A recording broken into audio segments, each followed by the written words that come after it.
Luki, Bang Har, saya gantiin aja kalau nggak ada suara ya. Gurunda kenapa di report?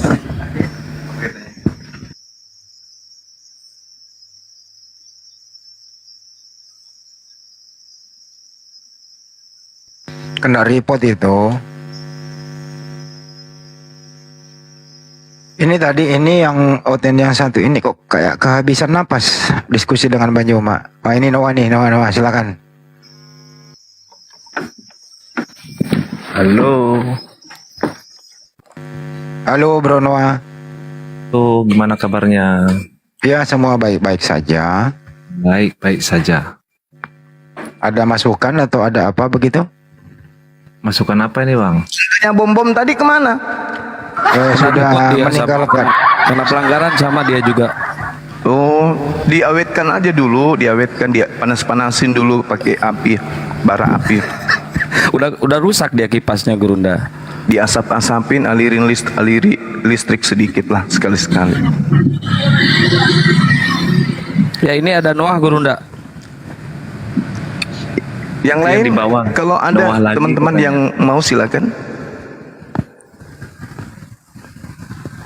Ahizugi mungkin, Dinda Alip atau siapa? Iya betul itu Dinda aku Nathan hanya- tadi blender si siapa? RK siapa? Profesor Satan. Siapa? Assalamualaikum. Waalaikumsalam Itu- warahmatullahi wabarakatuh. Akun saya langsung di report itu. Ini pakai Oh, akun iya? kedua. Bunda, iya. Ini akun ketiga saya satu hari ini dua akun saya, akun utama dihabisin sama mereka. Iya. Sama RK kemarin juga gitu, saya udah 2 kali rungkat.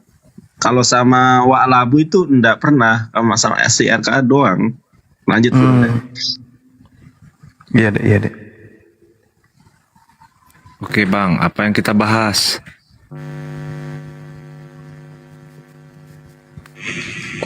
Gene Pak, selamat malam Gene Pak. Assalamualaikum warahmatullahi wabarakatuh.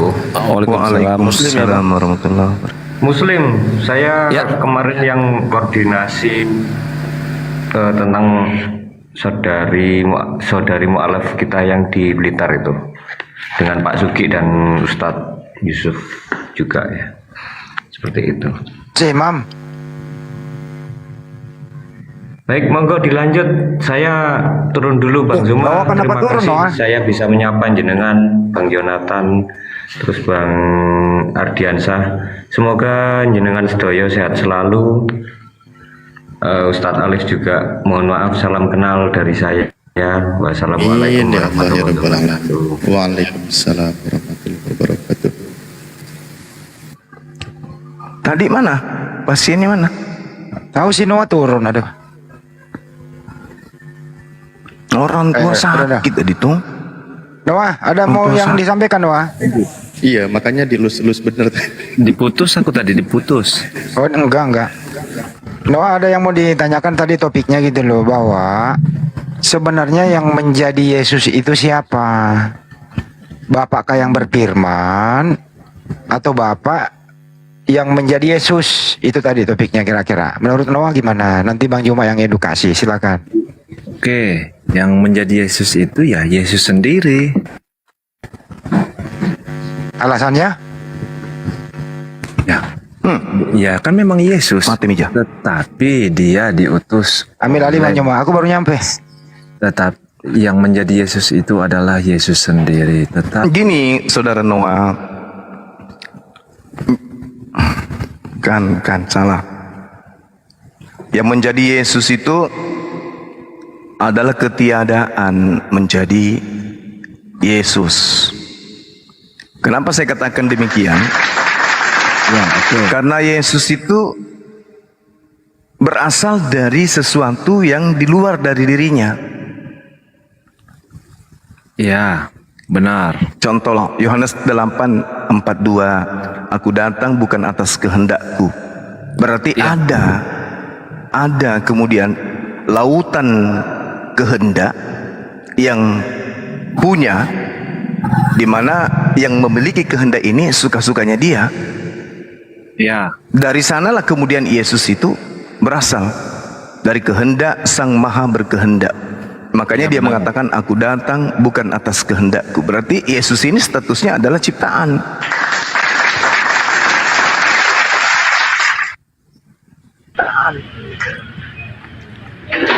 Ya benar. Benar. Benar. Ya. Iya. Berarti keliru teman-teman kita yang lain yang mempertuhankan ciptaan. Setuju nggak di sini? Ya, setuju saya, setuju. Masya Allah. Lalu posisi saudara Noah di kekristenan itu apa? Saya hanya seorang jemaah biasa, Bang. Jemaah Bani Israel atau budaknya, orang yang dibeli oleh Bani Israel, atau orang asing yang tinggal di tengah-tengah Bani Israel, atau murni serigala jinak yang berada di tengah-tengah Israel? Oh, nggak ada. Saya orang yang mengikut Yesus. Mengikut Yesus. Kalau dulu ada seorang perempuan Kanaan ikut Yesus, tapi hanya sebatas diberikan remah-remah untuk dia makan dan hanya diberi hadiah untuk kesembuhan terhadap anaknya. Kalau kepada saudara, Yesus kira-kira berikan apa? Berikan keselamatan, Bang. Keselamatan hanya diberikan kepada siapa dia diutus. Keselamatan, kenapa bisa Bang bilang begitu? Yesus diutus hanya kepada domba yang hilang dari umat yang sesat, dari umat Israel. Andai saja saudara berasal dari umat Israel, maka Yesus diutus untuk saudara. Terus? Tapi karena saudara bukan dari Bani Israel, ya seperti yang biasa saya sampaikan, bahwasanya Anda adalah serigala jinak yang ngaku-ngaku sebagai domba. Ya, tetapi Yesus juga berkata di di Lukas 3 ayat yang keempat, tetapi ia berkata kepada mereka, juga di kota-kota lain aku harus memberitakan Injil Kerajaan Allah, sebab untuk itulah aku diutus. Oke, saya sepakat. Sekarang permasalahannya, Injil yang dimaksud di sini apa? Ya. Injil apa yang dimaksud di sini oleh Yesus? Kan Injil Allah kan, bukan Injil Lukas, bukan Injil Markus, bukan Injil Matius, bukan Injil Yohanes, apalagi surah-surah Paulus. Injil apa yang dimaksud oleh Yesus? Injil yang disampaikan Tuhan buat Yesus untuk disebarkan kembali dan ditulis oleh orang-orang yang menyaksikan dan mendengarnya. Oke, berarti semua cakupan firman yang Yesus sampaikan pada zaman dia penginjilan. Ya. Bukan ucapan-ucapan hasil penyelidikan yang muncul belakangan yang menceritakan tentang Yesus. Oke, benar. Oke, saya tahu. Kalau Lukas ini adalah seorang dokter Lukas, berkebangsaan Yunani, ya. Memang dia bukan seorang pengikut Yesus. Cuman ada kajian bahwa Lukas memang adalah salah satu dari 70 pengikut Yesus yang datangnya belakangan, ya. Karena dia tidak sempat memang bertemu dengan Yesus, karena Lukas juga sendiri adalah murid dari Paulus, benar. Tetapi dalam pengajiannya Lukas langsung mencari sumber kebenaran itu dan berkata-kata langsung kepada orang yang melihat, menyaksikan dan mendengar apa yang Yesus katakan. Gitu, Bang.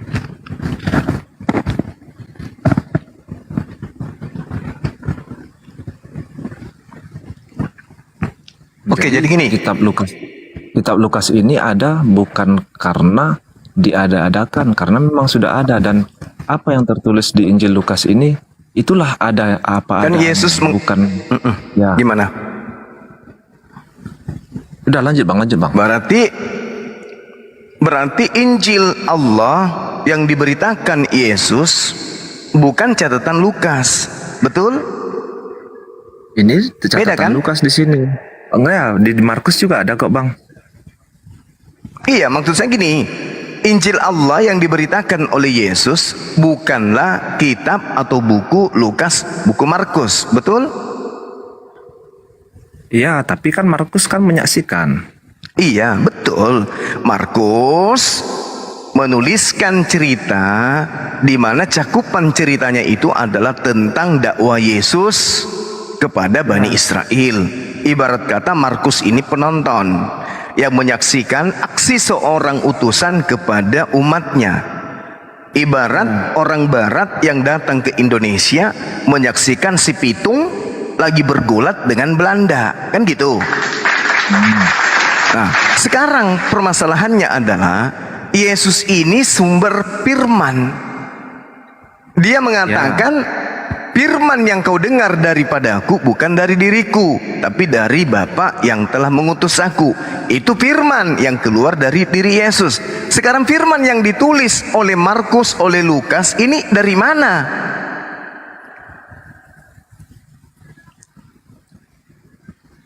Kalau Yesus kan tidak berkata-kata dari dirinya sendiri.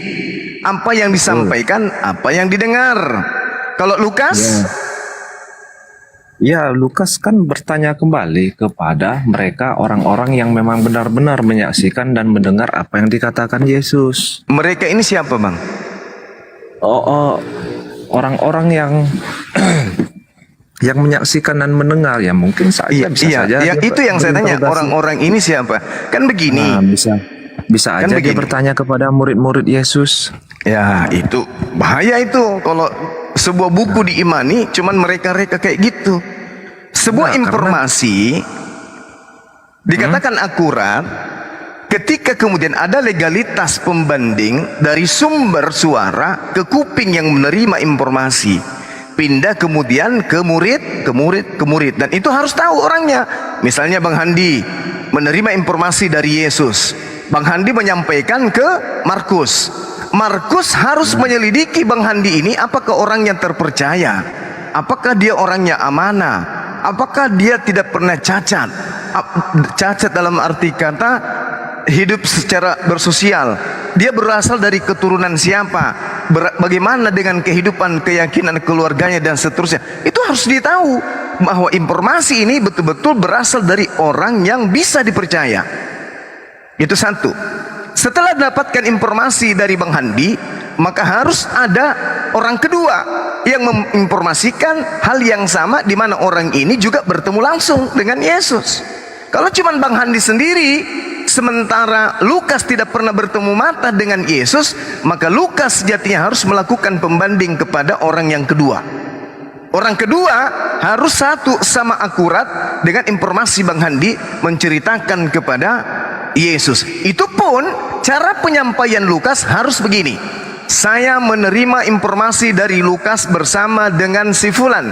Mereka berdua menerima informasi perkataan Yesus. Yesus berkata, itu baru bisa. Iya. Tapi kalau Anda hanya mengatakan dia mendengarkan dari saksi-saksi, saksi yang mana? Bagaimana kalau salah informasinya? Maka salahlah semuanya. Karena kedudukan tulisan ini ternyata bukan firman yang keluar dari mulut Yesus, tetapi adalah perkataan yang keluar dari mulut orang lain yang ditengarai. Itu adalah ucapan yang diterima dari hasil pertemuan orang ini dengan Yesus. Kata orang itu, bagaimana kalau dia hanya mendengarkan juga dari orang lain? Apa yang menjadi tolak ukurnya?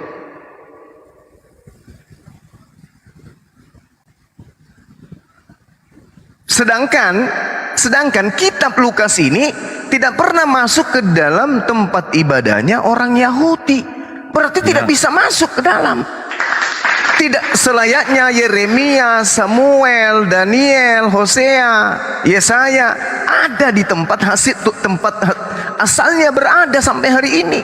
Tapi kalau Lukas, Markus, konon ditulis di mana dia? Masih ada nggak di tempat sekarang? Ada nggak yang mengimani di situ? Atau ini adalah sebuah pemberitaan yang hanya tumbuh berkembang di internal Kristen saja? Ya enggak. Tujuannya untuk menuhankan orang yang disalib. Coba saudara saya renungkan.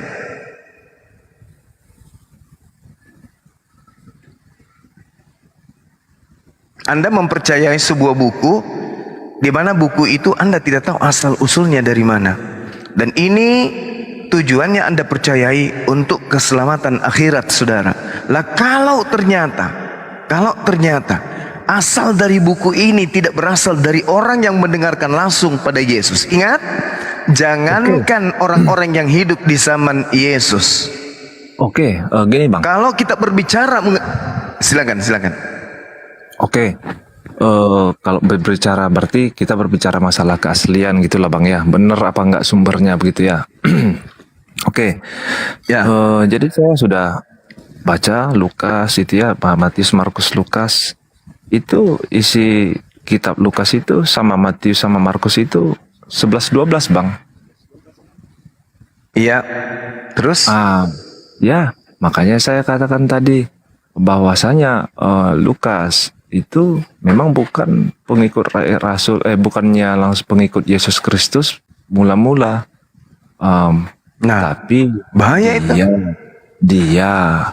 Tetapi dia kan langsung menanyakan kepada saksi-saksi utama yang melihat dan mendengar apa yang telah Yesus lakukan, kan gitu. Dan ketika Injil Lukas, saksi-saksi, Injil Matius dan Injil Markus itu sudah ada.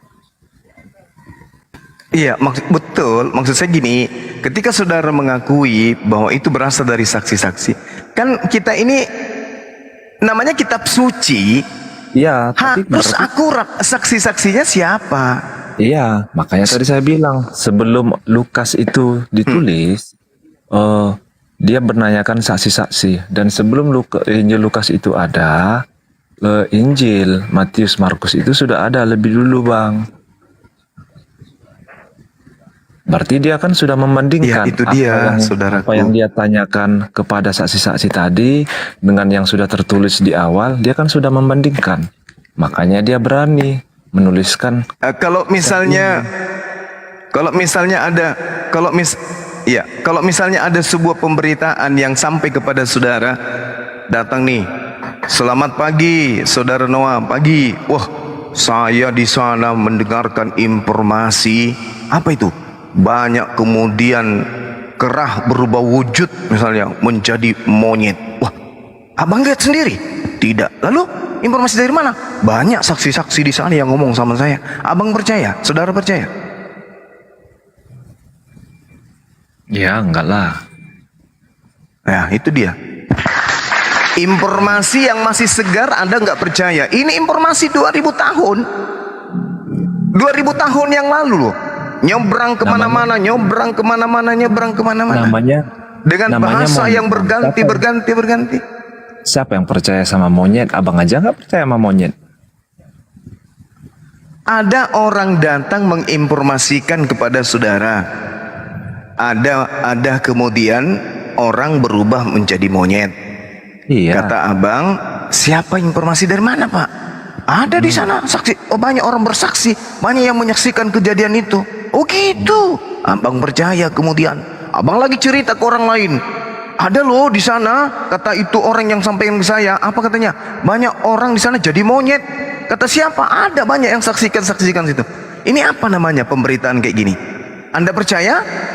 Ya kan, saya kan bisa bertanya langsung sama yang menyaksikan. Nah, oke. Anda bertanya langsung kepada yang menyaksikan. Sekarang saya tanya, siapa yang ditemui Lukas yang di antara ke-12 murid Yesus? Yang ditemui Lukas? Ya. Oh, kurang tahu saya bang. Nah itu dia masalahnya. Ini Anda percaya, Anda tidak percaya ada kemudian Tuhan, manusia berubah jadi monyet. Anda tidak percaya. 2000 tahun yang lalu ada manusia berubah jadi Tuhan. Anda percaya. Kenapa demikian? Karena doktrin, karena iman, karena diajak, dididik dari sejak kecil, dari sejak belajar. Di pelukan ibu dinyanyikan lagu-lagu tentang Kristen. Begitu bisa jalan diajak ke gereja. Bukan gitu bang. Lalu? Tadi saya sudah sampaikan, ya kan? Iya. Oke, saya bilang saya tidak tahu ataupun tidak ada. tidak tahu menahu mengenai masalah dengan siapa Lukas bertemu untuk menanyakan kembali hal-hal yang sudah Yesus lakukan. Tetapi sebelum Injil Lukas ditulis, kan Injil Matius dan Markus itu sudah ada.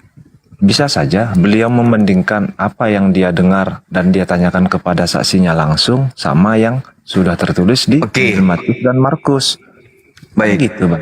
Karena tidak ada yang baik. melenceng.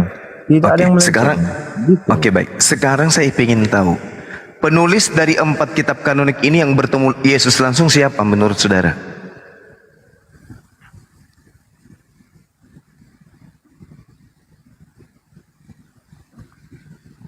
Menurut abang siapa?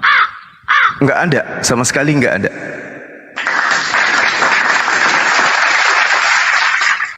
Tidak ada yang bertemu langsung dengan Yesus. Enggak ada.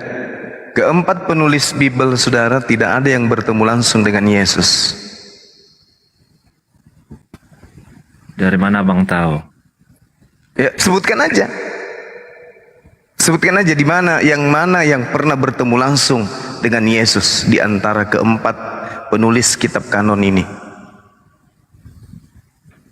Kita takar datanya. Ya, silakan. Maksudnya abang tahu dari mana tidak pernah mereka bertemu sama Yesus? Karena memang mereka menuliskan berdasarkan atas keterangan saksi-saksi dan kebanyakan mereka hanya berpendapat. Ya. Contoh 2 Korintus 8 nomor 10. Dan dalam hal ini aku memberi pendapat. Kan beri pendapat. Mana lagi? Mengutip peribahasa-peribahasa. Itu banyak tuh. Sebagaimana peribahasa mengatakan dan seterusnya dan seterusnya. Ini kan bukan pernyataan Yesus. Sementara Yesus adalah orang yang sedikit pun tidak berani menambah dan mengurangi firman yang datang kepada dirinya. Coba, Yesus sekali lagi saya katakan tidak berani menambah perkataan dan mengurangi perkataan yang berasal dari Tuhan. Aku tidak berkata-kata dari diriku. Apa yang aku katakan adalah apa yang diperintahkan untuk aku katakan dan aku sampaikan. Nah, ini Yesus nih, ini Yesus. Sedangkan penulis kitab saudara, semua tinta hitam itu adalah perkataan bebas mereka.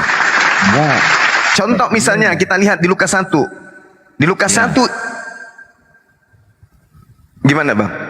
Ya, lanjut. Contoh Lukas 1 ya. Kalau Anda melihat Lukas 1, kalau saudara melihat Lukas 1 ini, nanti kemudian Anda menemukan ada tinta merah setelah kemudian saudara membaca Lukas 1 dengan teliti, bahwasanya ternyata Lukas 1 tidak ada ucapan Yesus di sana. Ucapan Yesus baru pertama kali muncul di Lukas 2 di data nomor 49. Jawab Yesus kepada mereka, "Mengapa kamu mencari aku? Tidakkah kamu tahu bahwa aku harus berada di dalam rumah Bapakku?" Nanti di Lukas 2 baru muncul ucapan Yesus di data 49. Itu pun menurut Lukas. Ya. Ya. Nah, sekarang kalau kita melihat Lukas 1 yang diterangkan di sana, Bung, Lukas 1 ini sampai data nomor 80 tak satu pun ada ucapan Yesus, tapi pendapat Lukas. Theophilus yang mulia, banyak orang yang telah berusaha menyusun suatu berita tentang peristiwa-peristiwa yang telah terjadi di antara kita. Ini firman Tuhan, ini sabda Yesus, atau ini pengantar penulis Lukas? Ya enggak lah, Bang. Lalu apa? Tadi saya udah katakan. Lalu apa? Ini apa ini? Apa ini? Tadi saya udah katakan berulang kali sama abang bahwasanya sebelum adanya tadi Markus sama Lukas abang bilang adalah murid Paulus, ya. Ya. Sedangkan Injil kanonik pertama itu adalah Injil Matius. Matius adalah salah satu dari ke-12 murid Yesus, ya, murid mula-mula. Jadi beliau itu langsung karena dia adalah pengikut Yesus secara langsung kemanapun Yesus melangkah. Itu ada Matius, dia melihat, mendengar dan menyaksikan apa yang dilakukan serta dikatakan Yesus. Jadi sebelum ada Lukas, kan sama Markus kan udah ada Matius. Mungkin mereka mengambil referensi dari situ, mereka melihat. Mereka juga kalau ketemu ya pada saat itu masih ketemu mereka, mungkin mereka bertanya, kan gitu. Oke. Jadi kalau tulisan baik. Jadi kalau saya hidup di zaman itu, kemudian saya melakukan penyelidikan, lalu saya menyusun juga berita yang seirama sedikit dengan tulisan Matius, saya boleh disebut rasul. Bukan harus rasul, Bang. Lalu apa dong? Saya kan menulis sama seperti Lukas. Ya, ngatur. Posisi Lukas dengan saya bedanya di mana? Rasul juga dong. Rasul Suma kalah bom. Iya kan? Lukas kan bukan murid. Anda mengatakan dia menuliskan seirama dengan apa yang ditemukan terhadap salinan Matius. Kalau Bang Suma hidup zaman itu, gemar juga menulis, saya nulis hal yang sama, setidaknya ada mirip-miripnya sekedet, maka saya boleh dong jadi rasulnya orang Romawi. Betul? Ya gini, oke. Rasul Suma dong.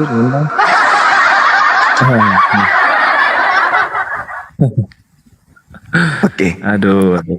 Iya, memang benar. Dia bukan murid. Dia gitu. bukan murid. Dia memang bukan murid Yesus. Ya. Karena rasul ini ya setahu saya ya, dan memang kenyataan rasul itu adalah penyampai atau pemberita firman yang disampaikan langsung atau disampaikan oleh Nabi sebelumnya kepada beliau untuk disampaikan kembali, kan gitu. Nah, pertanyaan Abang, kenapa siapa tadi, Bang?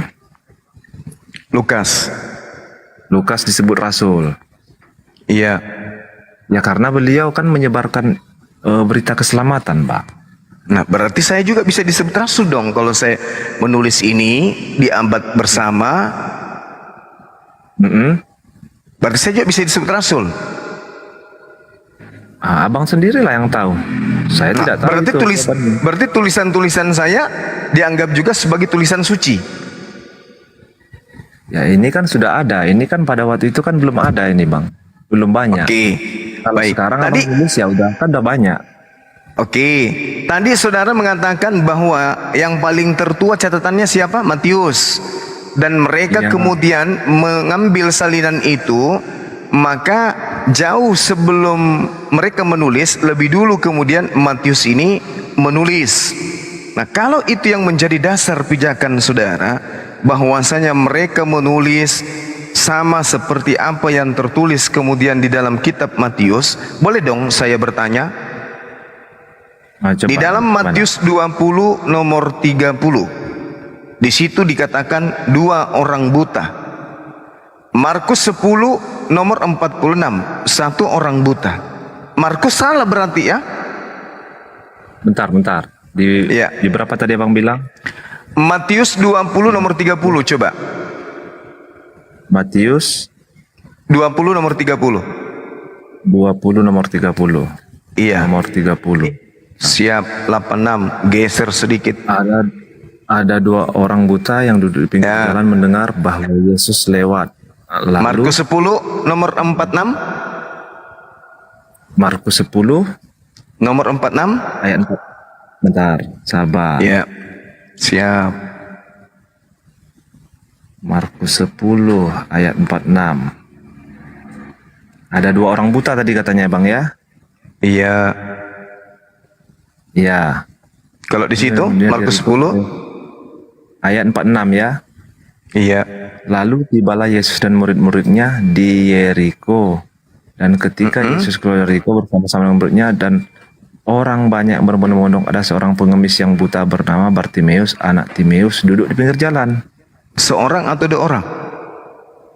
Ada seorang pengemis yang buta. Seorang atau 2 orang? Seorang ya benar. Ada seorang pengemis yang buta bernama Bartimeus. Kalau di Matius 10 tadi? Matius seorang atau 2 orang? Itu 2 orang. Ya, mana yang benar? Ya, tetapi ini nggak sama, Bang. Ini kan beda tempat. Oh, kok bisa? Kok bisa beda? Tiba di Yeriko ya. Tadi bentar, Matius 20 nomor 30. Siap. Ini di Yeriko.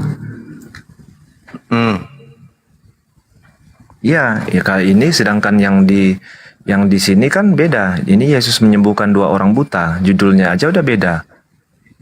Iya, tahu. Sekarang kejadiannya sama atau tidak? Ya tidak sama ini, Bang. Beda tempat. Ya karena di sini beda tempat. Kenapa saya bilang beda tempat? Di sana tadi Yesus tiba dengan murid-muridnya. Ini kan Di Yeriko. ketika Yesus dan yang Matius 20 ayat 29, dan ketika Yesus dan murid-muridnya keluar dari Yeriko, orang banyak-banyak berbondong mengikuti mereka. Berarti ini yang ayat 30-nya mereka sudah keluar dari Yeriko. Beda tempat. Sedangkan yang tadi baru tiba Dimana di Yeriko. kejadiannya? Ya. Yang Baru tiba di Yeriko. Yang di Markus tadi itu baru tiba di Yeriko. Iya. Yang di Matius ini mereka sudah keluar dari Yeriko. Saya bacakan ya.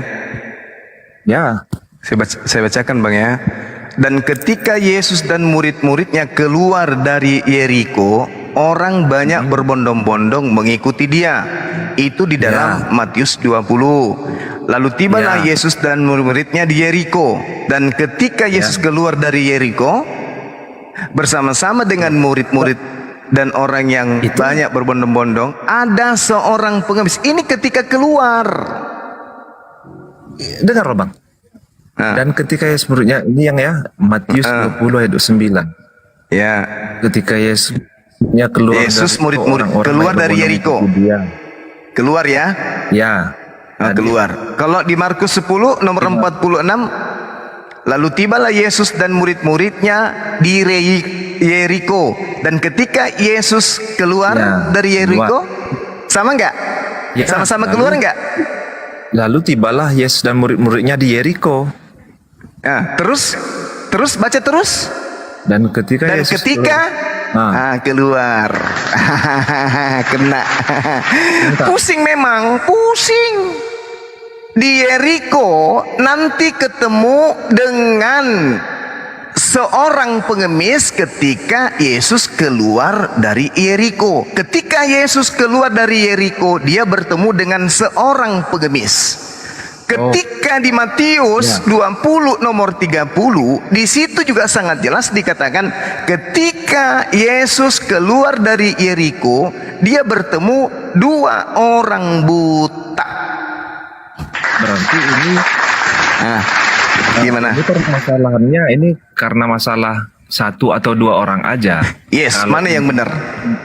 Intinya sama. Berarti ini mungkin salah terjemahan kali ya.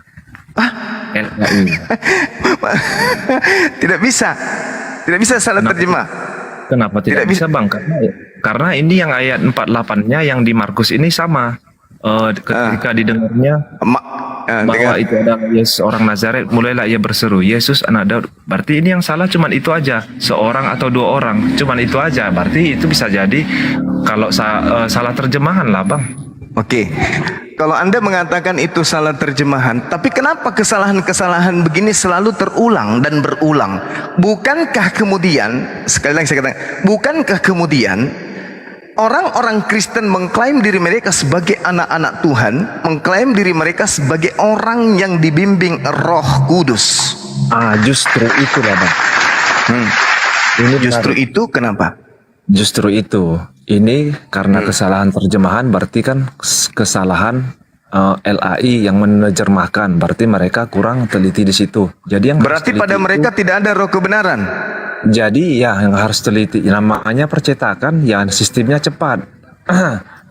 Kan gitu. Percetakan yang salah nih. Ya sekiranya tidak ada yang komplain, ada ayat yang kurang pas di sini kok gini, di sini kok gini. Mereka lanjut gas terus.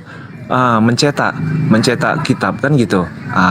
Jadi kita sebagai yang mengimani, kita sebagai pembaca ayat-ayat di Alkitab, kita harus cermat, kita harus jeli. Oh ini tadi kok di sana 2 orang, di sini kok 1 orang. Berarti ya salah terjemahan atau salah penulisan kan begitu. Kalau di dalam sebuah kitab yang dianggap firman Tuhan, ada kesalahan kayak begini, apa masih bisa disebut kitab suci? Jadi gini Bang, seandainya kitab ini hanya satu buah, kitab ini pasti terjaga keasliannya, kan gitu. Terus Bagaimana seandainya, dengan Markus 11 nomor 2, Matius 21 nomor 2? mana duluan? Matius duluan. Matius dulu kan, kata saudara kan Matius dulu, Ya, baru Matius Markus. Matius 21 nomor 2. Di situ lagi-lagi 2 ekor keledai. Markus 11 nomor 2, 1 ekor keledai. Matius 21 nomor 2. Matius 21 nomor 2. Markus 11 nomor 2. Pergilah ke kampung yang depanmu itu, dan di situ kamu akan segera menemukan seekor keledai betina tertambat dan anaknya ada dekatnya. Lepaskanlah keledai itu dan bawalah keduanya kepadaku. Oke. Markus 11 nomor 2. Markus 11. Markus 11.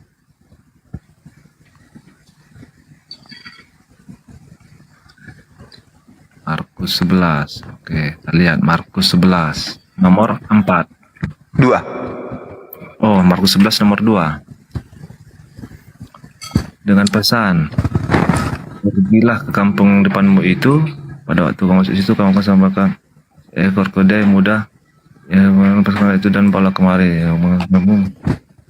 Dar. Salah penulisan lagi, tepuk tangan lagi. Iya, salah penulisan. Oke. bukan di Lukasnya mungkin ya, ataupun yang menulis ini, tetapi Iya. di penterjemah. Oke, sekarang begini, saya tolong bantu saya jelaskan. Mana tahu ini salah terjemahan lagi di Matius 9 nomor 9. Matius 9 Nomor 9. Siapa tahu ini juga salah terjemah. nomor berapa Bang? Nomor 9. Iya.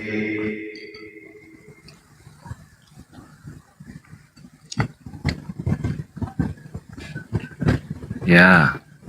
Terus Silakan dibaca. pembandingnya di mana? Di Markus. Saya tidak perlu pembanding, dibaca aja dulu, saudaraku. Oh, bentar. Saya buka lagi. Iya. Matius 9 ayat 9. Oke. Iya. Setelah Matius pemungut cukai mengikut Yesus.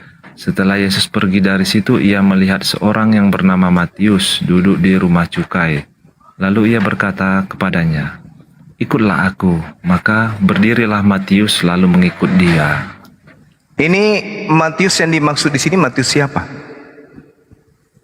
Matius murid ya, yang ke-12 murid Yesus, Bang. Oke, lalu yang menulis kitab Matius ini siapa? Matius sendiri ke-12 murid Yesus. Apa bisa seperti itu? Sementara dia yang menyaksikan, dia yang merasakan, dia yang dipanggil.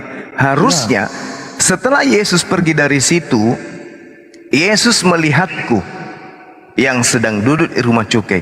Lalu Yesus berkata kepadaku, "Ikutlah aku." Maka berdirilah aku lalu mengikuti dia. Itu kalau Matius murid Yesus yang menulis. Atau salah cetak lagi nih? Itu kan memang Matius yang tulis Injil Matius itu Matius, Bang, murid Yesus sendiri gitu. Lalu kenapa dia menulis orang kedua, orang ketiga? Maksudnya yang orang kedua, orang ketiga? Penulis Matius, maaf saya pinjam bahasa wartawan. Seorang wartawan menyaksikan seseorang bernama Matius duduk di rumah cukai. Lalu Yesus datang memanggil dia pergi. Orang itu menulis. Apa yang ditulis? Setelah Yesus pergi dari situ, dia melihat seorang yang bernama Matius duduk di rumah cukai. Lalu ia berkata kepadanya, "Ikutilah aku." Maka berdirilah Matius lalu mengikuti dia. Ya. Artinya penulis ini bukan Matius. Kalau penulis ini adalah Matius, setelah pergi dari situ, Yesus melihat aku duduk di rumah cukai. Lalu Yesus berkata kepadaku, "Ikutlah aku." Maka berdirilah aku lalu mengikuti dia. Itu kalau penulis Matius adalah murid Yesus. Sekarang pertanyaan saya, ini salah cetak atau gimana? Enggak lah bang, ini kan ikutlah aku. Kan Yesus berkata sama dia menceritakan sama dia untuk dirinya sendiri. Kan gitu. Masakan Yesus, masakan penulis yang mengatakan ikutlah dia. Masakan kayak gitu kan Yesus ini sedang didengarkan oleh penulis. Ikutlah aku. Masa Yesus mengatakan memanggil kepada orang yang di depannya, hai sini. Kenapa Yesus ikutlah dia? Padahal maksudnya dia itu adalah aku, Yesus. Ucapan Yesus kepada Matius, ikutlah aku. Supaya Matius berdiri, ikut kepada Yesus pergi. Saya sebagai penulis cerita, aku menuliskan. Ini di kitab saya ikutlah aku bang. Gimana tuh bang?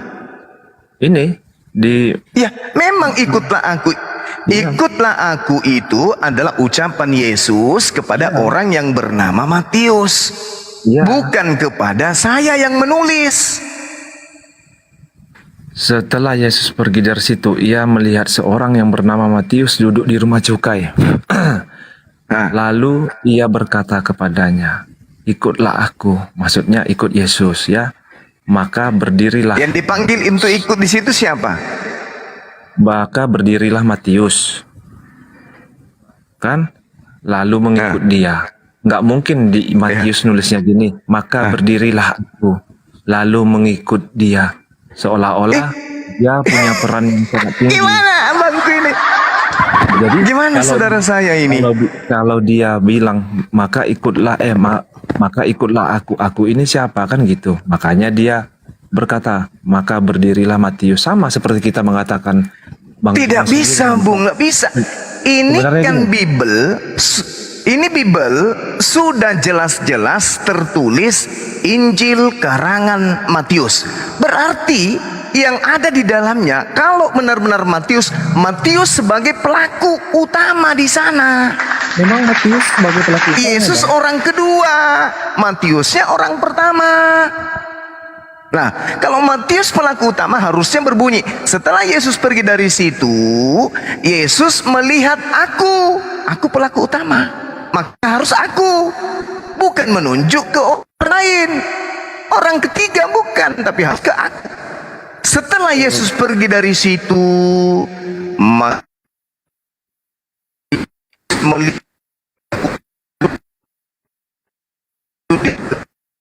ikutlah aku, maka berdirilah aku, lalu mengikuti Yesus. Itu kalau saya sebagai pelaku utama.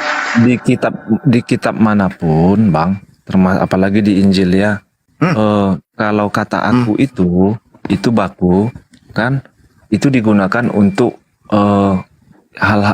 untuk sosok-sosok orang-orang tertentu seperti Yesus misalnya, seperti Yesus lah contohnya, bukan untuk seperti murid-murid Yesus gitu, karena nggak mungkin dia mengatakan ikutlah aku, lalu pergi ikutlah aku kepada Yesus. Nggak mungkin dia bilang aku, kan orang kan susah memahami, maka ikutlah Matius, mengikut Yesus, mengikut dia, supaya orang mudah memahami, Bang, begitu. Jadi ini sumbernya kan jelas, Bang. Maksudnya gimana? Coba begini. Anda dengan saya berdua, Anda menulis nih. Iya. Anda menulis. Nah, coba saudara Noah duduk, ambil pulpen, ambil kertas. Saya datang, coba ambil pengantar. Setelah Yesus pergi dari situ, Yesus melihat seorang, coba Anda nulis. Cerita kita nih. Anda bercerita sebagai orang pertama, menceritakan saya datang untuk memanggil Anda. Coba Anda menulis. Iya. Coba. Ya udah, saya paham. Apa yang Anda tulis di situ? Setelah Bang Suma pergi dari situ, Bang Suma melihat aku atau melihat seseorang bernama Noah. Ya. Yang mana? Aku atau Noah yang Anda tulis? Untuk lebih sopannya kan, supaya lebih mudah dipahami kan, ya nama Noah lah, Bang. Bagus, Anda lulus jadi muridnya Bom. Bisa lah. Al-Quran mengatakan wa makaru wa makarallah. Siapa yang hendak Anda tipu di sini. Bukan saya. Anda sendiri, Anda menipu diri Anda. Bagaimana mungkin kemudian Anda menulis tentang diri Anda, tapi Anda menarasikan seakan-akan Anda itu adalah orang ketiga. Sementara yang ada cuma Anda dengan Kenapa saya. Kenapa tidak mungkin, Bang? Anda kan saksi. Iya, saya yang menulis, saya saksi. Ya, Anda menulis, Anda saksi. Sebagai saksi, bisakah secara etika bahasa Anda menyebut kemudian nama seakan-akan Anda orang ketiga? Ya, bisa, Bang. Loh, Supaya lebih jelas, lebih dimengerti. Kita kan punya identitas. Aku ini menunjukkan banyak oknum. Aku ini siapa? oke baik. Oke baik. Tapi ketika kita sebutkan nama, kita sudah tahu. Oke. Bang Juma. Oke. Kan gitu. Oke. Tapi kalau saya bilang, nah gitu, Bang. Oke baik. Kalau sekiranya yang menulis ini adalah orang ketiga, narasinya seperti apa? Coba. Gimana? Seandainya orang ketiga yang menulis. Jadi Anda Yesus dengan Matius sana kan lagi ngopi. Kemudian ada orang ketiga menulis kegiatan itu. Seperti apa kira-kira tulisannya? Yang menulis, yang istilahnya yang menyaksikan mereka lah ya gitu. Iya, gimana kira-kira tulisannya? Bentar. Saya Iya. baca lagi ayatnya tadi. Bentar, Oke. saya bisa itu kan. Oke. Anggaplah Noah di situ, saudara Noah di situ menyaksikan Matius dengan Yesus. Bagaimana tulisan Anda? Jangan-jangan Anda yang mengaku aku nanti di situ. Coba. Matius berapa tadi nih, Bang? Matius 9 nomor 9. Matius 9 ya. 9. Iya. Ya, Matius 9 9. ayat 9. 9. Nah, Anda orang ketiga menyaksikan Yesus dengan Matius. Anda orang ketiga, narasi Anda untuk menggunakan kata ganti pelaku itu seperti apa coba? Bentar ya. Ya.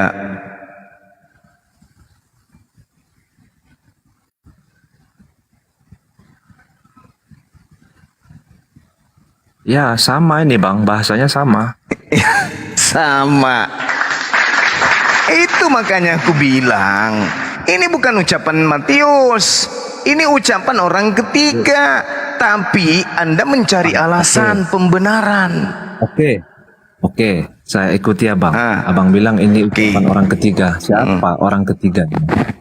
Yes. Pertanyaan saya, siapa orang ketiganya? Kalau memang benar-benar Abang bisa membantah ini bukan tulisan Matius, orang ketiganya siapa? Oke. Saudara masih ingat ucapan Lukas? Apa? Pertama, Theophilus yang mulia, banyak orang yang telah berusaha. Anda ngerti kata berusaha? Melakukan penyelidikan. Menyusun, Anda ngerti menyusun? Berarti mengedit. Suatu berita berarti cerita. Ini bukan firman tapi cerita. Peristiwa-peristiwa yang telah terjadi di antara kita. Berarti yang mereka susun ini, yang mereka berusaha untuk menyusun ini adalah satu cerita peristiwa, bukan pewahyuan. Kalau Anda bertanya kepada saya, siapa penulis Matius? Kata Lukas, banyak orang yang menulis. Berarti yang menulis cerita Lukas adalah satu dari sekian banyak orang yang menulis berita-berita di mana berita mereka tidak lolos pada saat konsili, pada saat kanonisasi kitab. Contoh, Filipus juga menulis, Barnabas juga menulis, Thomas juga menulis, Daniel juga menulis, Andreas menulis, bahkan Maria menulis. Tapi tulisan-tulisan mereka tidak cocok dengan imannya orang Roma dan Yunani, maka menjadi Injil apokripa, Injil yang disembunyikan. Kalau cuma 4 penulis, Lukas tidak mungkin mengatakan banyak Bagaimana orang yang caranya Abang menulis. membuktikan itu? Apanya yang harus dibuktikan? Lukas sendiri mengatakan banyak. Bahwasanya itu bukan tulisan Matius. Lukas yang mengatakan banyak, bukan saya. Tapi yang ditulis Yang punya kewajiban untuk Yang punya kewajiban untuk membuktikan banyak tidaknya yang menulis Lukas, bukan Bang Suma, karena dia yang menuding. Tanyalah Lukas, siapa aja sih yang menulis? Aku mau tahu tulisan-tulisan mereka sama nggak dengan tulisan kalian. Kok tulisan kalian saling bertentangan sih? Tadi dikatakan Matius lebih dulu daripada Markus. Ada perbedaan angka, katanya salah tulis, salah cetak, salah terjemah. Oke, atau jangan-jangan penulis Matius pun bukan saksi firman. Jangan-jangan Matius juga bukan murid Yesus. Tapi kan sudah dikatakan. Iya kan di sini kan udah dikatakan Lukas, apa? Bang, Lukas 1 kan sudah dia kan sudah bilang gini, Theophilus yang mulia, banyak orang yang telah berusaha menyusun suatu berita tentang peristiwa-peristiwa yang telah terjadi di antara kita. Oke? Seperti yang disampaikan kepada kita oleh mereka yang dari semula atau yang mula-mula ya, memang adalah saksi mata dan pelayan firman, yang mengikut Yesus. Ya, yang mengikut Yesus maksudnya ya. Karena itu, anggaplah aku menyelidiki segala peristiwa itu dengan seksama dari asal mulanya. Aku mengambil keputusan untuk membukukannya dengan teratur bagimu, supaya engkau dapat mengetahui bahwa segala sesuatu yang diajarkan, berarti yang diajarkan Yesus kepada kita, sungguh benar. Ya kan gitu. Dia tidak ada menyebutkan oknum di situ, Bang, bahwa yang ditulis Matius atau ditulis siapa itu tidak benar gitu. Saya ulang ya, ada bukti. Theophilus yang mulia. Saya ulang ya, Theophilus yang mulia. Artinya kitab ini disusun untuk siapa? Untuk para pembaca.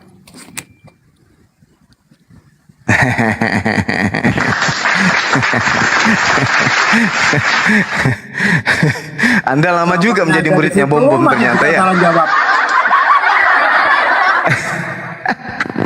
Anda ternyata lama jadi muridnya Bom. La haula wala quwata illa billah. Theophilus yang mulia, banyak orang yang telah berusaha menyusun satu berita tentang peristiwa-peristiwa yang terjadi di antara kita seperti bla bla bla bla. Karena itu, setelah aku menyelidiki segala peristiwa itu dengan seksama dari asal mulanya, aku mengambil keputusan untuk membukanya dengan teratur untukmu. Lukas melakukan penyelidikan untuk Theophilus seorang diri, bukan untuk Roma Yunani secara keseluruhan. Teratur bagimu, Bang.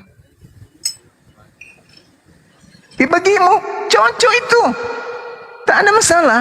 Supaya engkau, diulang lagi tuh, supaya engkau dapat mengetahui bahwa segala sesuatu yang diajarkan kepadamu, diulang lagi 3 kali, diulang penekanan demi penekanan bahwa kitab Lukas itu ditulis untuk manusia seorang bernama Theophilus.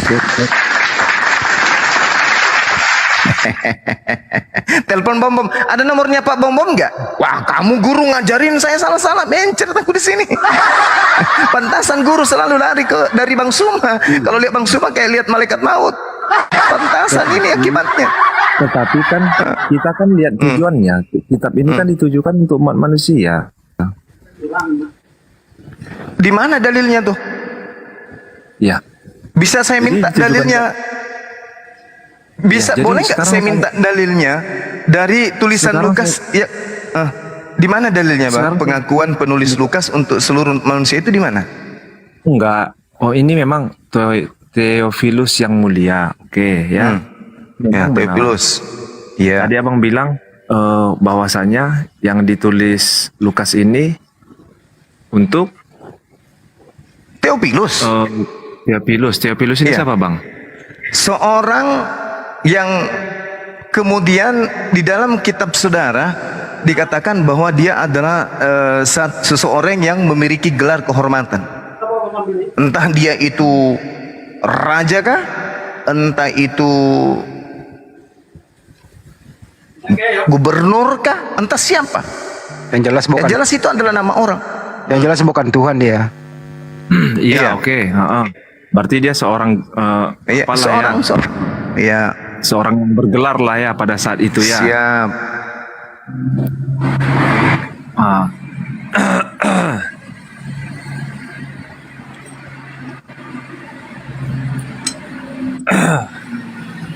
Telepon Bom, ada nomornya Bom nggak, Saudara Noah?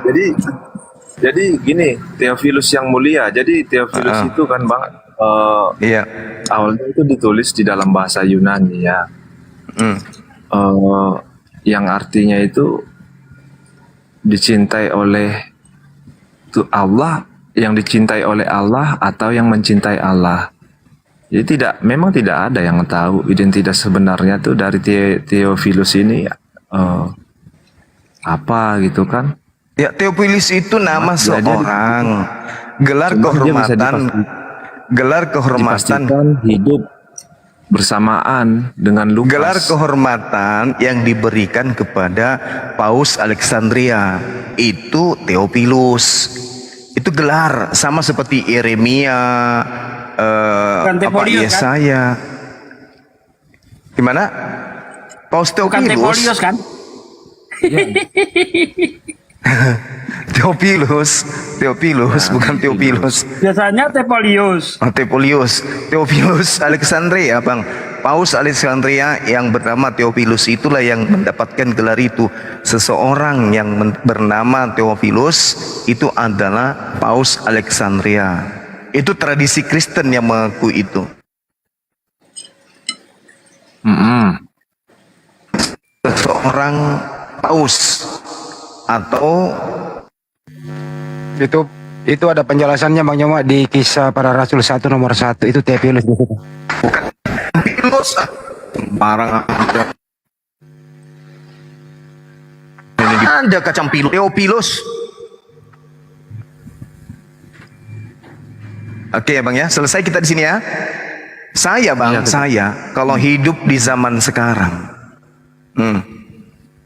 maka saya tidak akan mau kemudian menganggap buku-buku kayak begini nih, yang pertama ditulis untuk oknum secara nyata di dalamnya tercatat bahwa ini adalah kemudian aksesoris yang diberikan kepada seseorang Alexandria, Paus di Alexandria. Kemudian ini adalah cenderamata dari Lukas kepada seorang raja bernama Theophilus. Ya ngapain saya ikut-ikutan? Apatah lagi sudah jelas banyak orang telah berusaha menyusun. Berarti banyak. Kalau banyak apa aja yang mereka susun? Mana yang disusun itu? Mana cerita-cerita itu? Kok yang sampai ke kita cuma 4? Itu pun bertentangan satu sama lain. Ada bilang 1, ada bilang 2. Katanya cetak. Kalau salah cetak, bagaimana mungkin salah cetak? Kita lihat ya Bung ya. Kalau saudara mengatakan salah cetak, percetakan 1974, 2018, 1954, 1985, dan kemudian 2008, 2011, 2015, semua mengatakan bahwa di situ terdengar dengan sangat jelas 2 orang di dalam Matius 20 nomor 30. 2 orang. Masa salah cetak sih? 2 orang ini dari cetakan yang paling tertua sampai cetakan yang paling terakhir 2018, masa iya sih masih salah? Oke lah, kita bikinlah dulu salah, tapi hal itu tidak akan menggoyahkan iman Bang. Bagi orang yang sudah kecantol iman doktrin, saya kan bilang tadi, apapun kalau sudah diimani sulit untuk kita keluar di sana.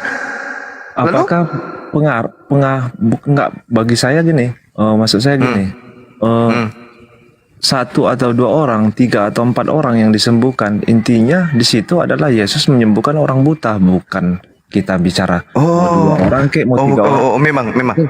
Memang kalau orang salah tulis, enggak mungkin salah tulis terus dari zaman dulu udah salah tulis sampai hari ini masih salah tulis. Sekarang begini, terjemahan kan gitu. Oke. Sekarang begini, kalau ada orang yang datang kepada saudara mengatakan 2 orang meninggal, tetapi faktanya cuma 1. Iya. Orang itu pembohong atau tidak? Oh. Ya mungkin dia salah informasi. Berarti dia tidak layak disebut sebagai informasi suci, karena dia salah menginformasikan. Segala sesuatu yang salah tidak sesuai fakta, haram hukumnya dikatakan sebagai kitab suci. Tinggalkan kitab itu. Oke? Kalau yang begini, kita perlu buka itunya Bang, manuskrip pertama supaya tahu. Boleh, silakan. Sejauh saya belajar, Di dalam saya tak kitab punya. saudara memang tertulis duo dalam bahasa Yunani. Duo Iya. artinya 5. Sorry, 2. 2 bang. Di dalam Matius 20 nomor 30 tetap saja duo dalam bahasa Yunani. Duo. Sedangkan kalau kita berbicara mengenai di kitab saudara yang mengatakan satu, sama-sama pun dikatakan seorang. Di dalam bahasa Yunaninya itu jelas sekali. Tidak bisa kita pungkiri, mau dia mengatakan apapun, tetap saja dia katakan satu orang buta. Oke? Ya intinya pokoknya Oke. ya terserahlah. Abang mau nanggapinya gimana? Iya kan, Karena memang kita- terserah. Iya. Kita udah terlalu panjang juga ini membahas masalah satu atau dua orang. Nah, jadi Oke, jujur aja itu tidak akan menggoyahkan iman saya. Yang cari yang lain, silakan. Bang, yang bisa Silakan. menggoyahkan iman saya. Silahkan. Jadi sekarang begini Bung. Sekarang begini. Ya, Ketika kita masih kecil, kita disuapin kemudian oleh ayah, oleh ibu. Betul? Ya. Disuapin Ya. ayah, disuapin ibu. Kita dimandikan, kita dicebokin, dipakein baju, celana dan seterusnya. Kenapa itu terjadi? Karena akal belum mencapai kematangan berpikir. Setuju enggak? Setuju ya?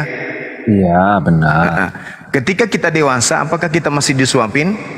Tidak. Ketika kita dewasa, apakah kita masih dipakein baju? Tidak. Ada bang. Setiap saat masih disuapin?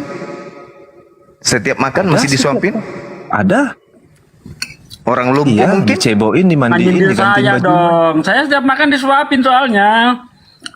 Jadi maksudnya Anda ingin mengatakan bahwa setiap manusia itu begitu dewasa disuapin terus gitu? Ada. Enggak semua, kebanyakan. Jangan Anda akal-akalan di sini. Malas saya kalau dialog sama orang akal-akalan yang mati akal. Malas saya. Malas. Kalau semua Itu sama kalau saya semua berdialog ya. dengan bom-bom orang tak berakal gitu loh.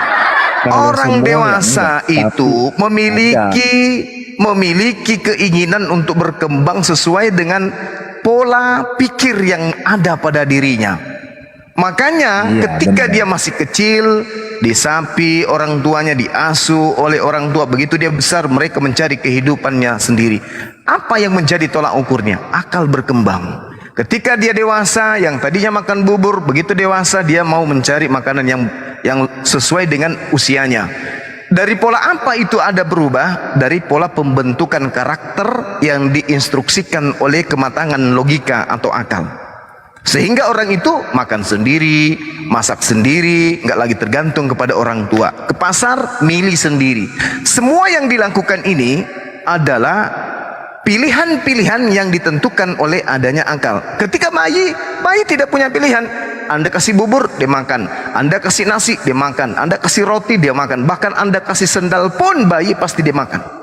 Karena dia tidak punya pilihan. Kenapa tidak punya pilihan? Sumber untuk memilih masih dalam keadaan lemot atau lalot, belum dewasa. Begitu dewasa kemudian dia sudah mampu memilih mana yang cocok untuk dirinya, mana yang tidak cocok untuk dirinya. Polanya akal. Itu Sayangnya benar. sayangnya di Anda adalah begitu Anda dewasa, Anda semuanya hampir Anda tinggalkan kebiasaan bayi.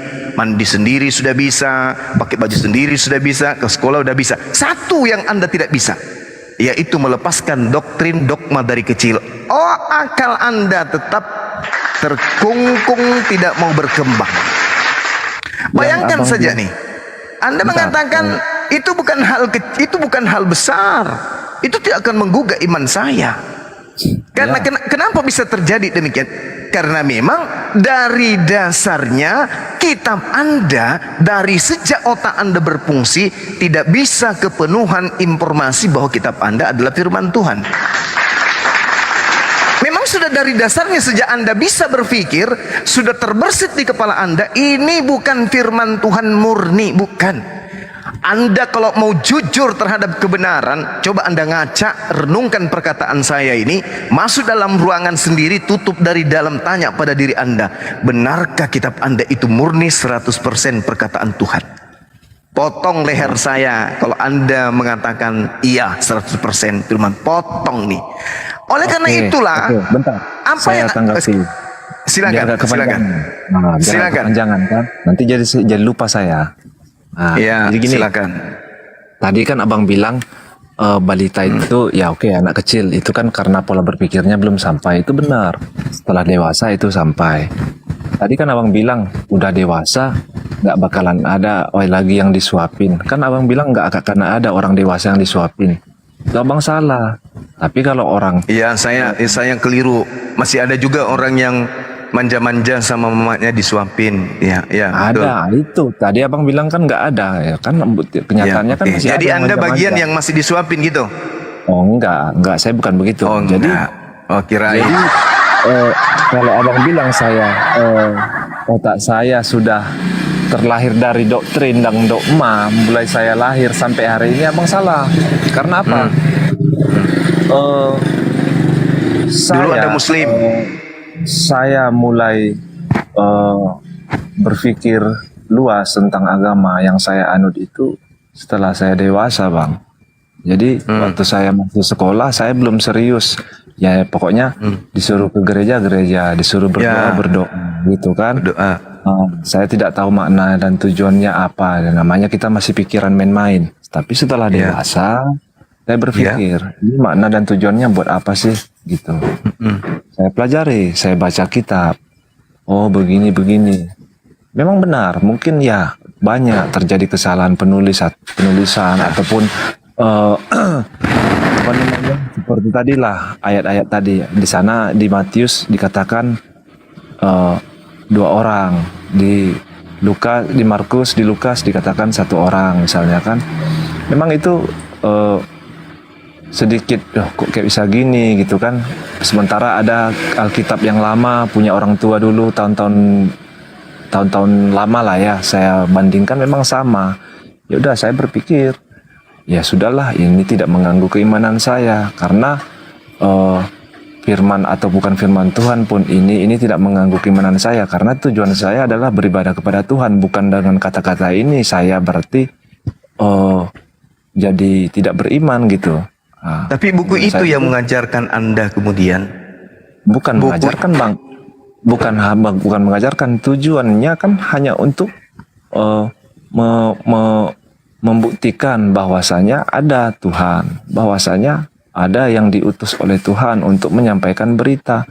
Jadi kalau saya cermati semua isi kitab itu tidak akan tertampung otak saya. Karena apa? Karena terlalu banyak perkataan-perkataan di situ. Padahal semuanya bukan firman Tuhan, karena firman Tuhan itu hanya disampaikan oleh yang diutus. Yesus. Berarti Yesus kan? Firman Tuhan itu hanya yang disampaikan oleh yang diutus. Karena apa? Yesus sendiri sudah berkata, aku diutus oleh Allah. Aku berkata-kata bukan dari mulutku sendiri, melainkan dari Sang Pencipta. Kan begitu. Jadi setiap apa yang dikatakan Yesus, walaupun hanya huruf A, tapi karena Tapi dia Yesus mengaku ini, Yesus mengaku diutus hanya untuk Bani Israel. Yesus mengaku aku diutus hanya untuk Bani Israel. Ya. Tetapi di Lukas 3 kalau tidak salah, Yesus juga mengatakan bahwasanya sebarkanlah aku akan mengajarkan Injil ke kota-kota yang lain. Kota-kota yang lain kan, di kota-kota lain kan ada domba banyak Bani Israel.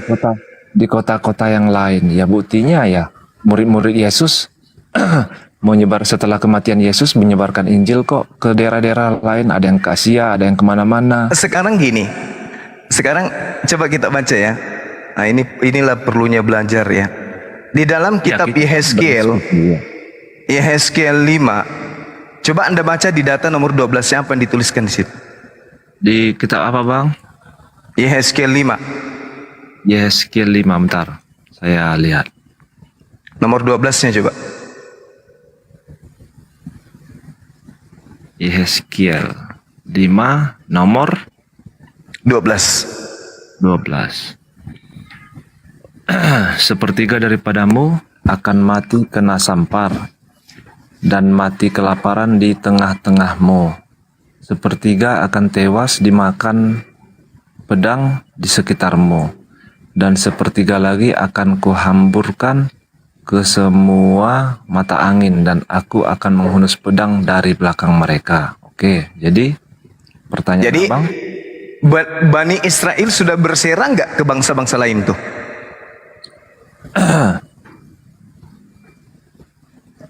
oh, di sini nggak ada dikatakan Bani Israel sudah berserak kemana-mana. Oke, boleh buka Yeremia 23? Yeremia 23. Yeremia 23 nomor, Buka aja satu perikop. ya, Nomor 2-nya coba. ini judulnya janji tentang tunas Daud yang adil. Oke, Ya. sebab itu beginilah firman Tuhan Allah Israel terhadap para gembala yang mengembalakan bangsaku. Kamu telah membiarkan kambing dombaku terserak dan tercerai-berai, dan kamu tidak menjaganya. Maka ketahuilah, aku akan membalaskan kepadamu perbuatan-perbuatanmu yang jahat. Demikianlah firman Tuhan. Dan aku sendiri akan mengumpulkan sisa-sisa kambing dombaku dari segala negeri, kemana aku mencerai-beraikan mereka. Ya, Dan aku akan membawa mereka kembali ke padang ya, mereka. Mereka akan berkembang biak dan bertambah banyak.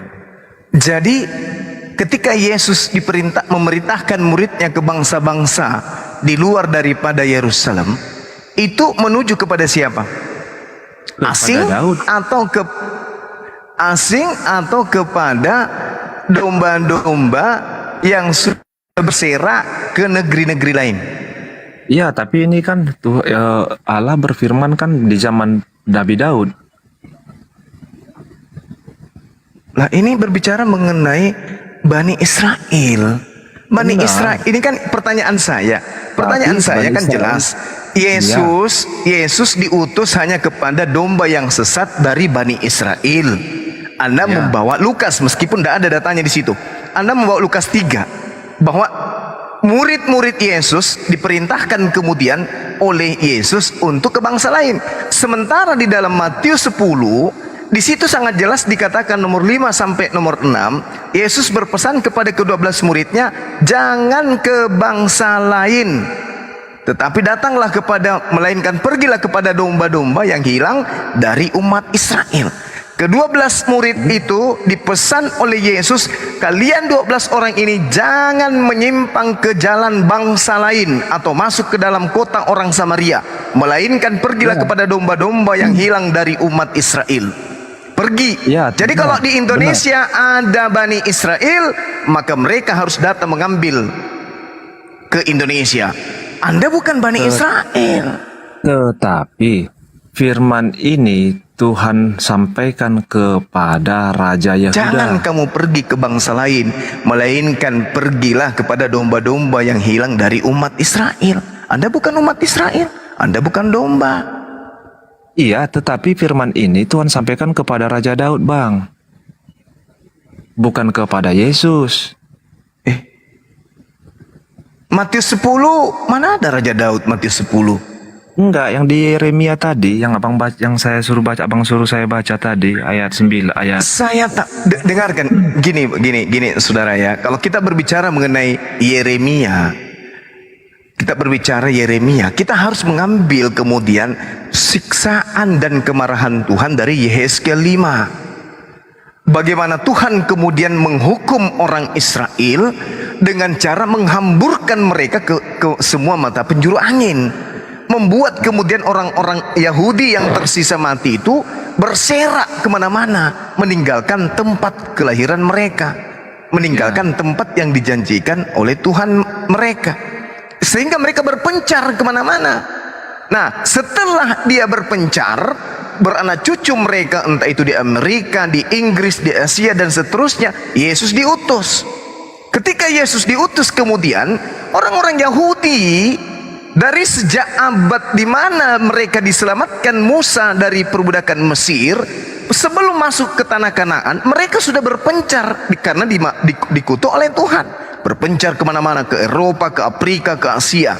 Datang Yesus, tugas Yesus kemudian adalah menyelamatkan domba-domba yang tersesat dari Bani Israel, baik yang ada di Yerusalem maupun yang sudah berserak ke bangsa-bangsa lain. Benar. Makanya pesan Yesus kepada ke-12 muridnya, jangan kamu menyimpang ke jalan bangsa lain. Artinya jangan ke Indonesia, jangan ke suku selain daripada Bani Israel, melainkan pergilah kepada domba-domba yang hilang dari bangsa Israel. Dalilnya sudah sangat jelas, Bung. Matius 10 nomor 5 nomor 6. Jangan Ya, ke bangsa lain. tetapi di sini juga dalilnya jelas yang di Yeremia tadi, Iya, yang kenapa ayat, Yeremia? yang ayat 2 tadi abang suruh baca, mereka Iya. sudah bercerai-berai, sudah kemana-mana ke segala penjuru. Ya, itu domba Bani Israel. Kan? Ini kan terus? firman ini kan disampaikan untuk Raja Daud. Terus? Dia kan menjanjikan kepada Daud. Apa yang dijanjikan? Demikian firman Tuhan. Kenapa? Bentar ya, saya baca. Ini ya, yang ayat 3-nya. Ayat 4-nya. Aku akan mengangkat atas mereka gembala-gembala yang akan mengembalakan mereka, sehingga mereka tidak takut lagi, tidak terkejut, dan tidak hilang seekor pun. Demikianlah firman Tuhan. Jadi kan di ayat 1-nya, celakalah para gembala yang membiarkan kambing domba gembalaanku hilang dan terserak. Yang kambing domba gembalaanku ini yang hilang dan terserak ini kan Bani Israel. Iya. Celakalah para gembala. Gembala pada saat itu kan yang diutus Tuhan pada saat itu kan Nabi Daud. Jadi di ayat ini, di ayat 2 yang abang baca tadi ini kan ditujukan untuk Daud, bukan untuk Yesus. Iya, Daud gagal mengumpulkan, Salomo gagal.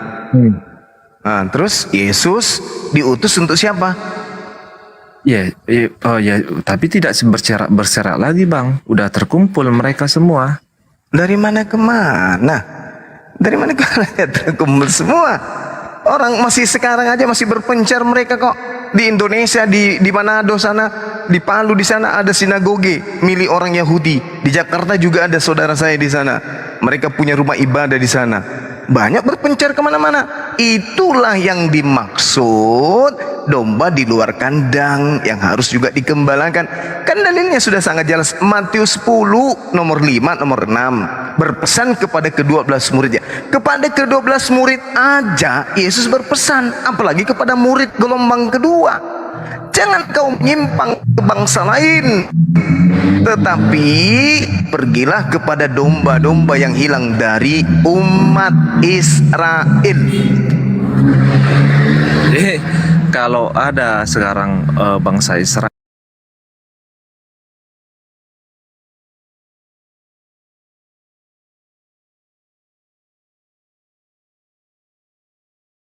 bangsa Israel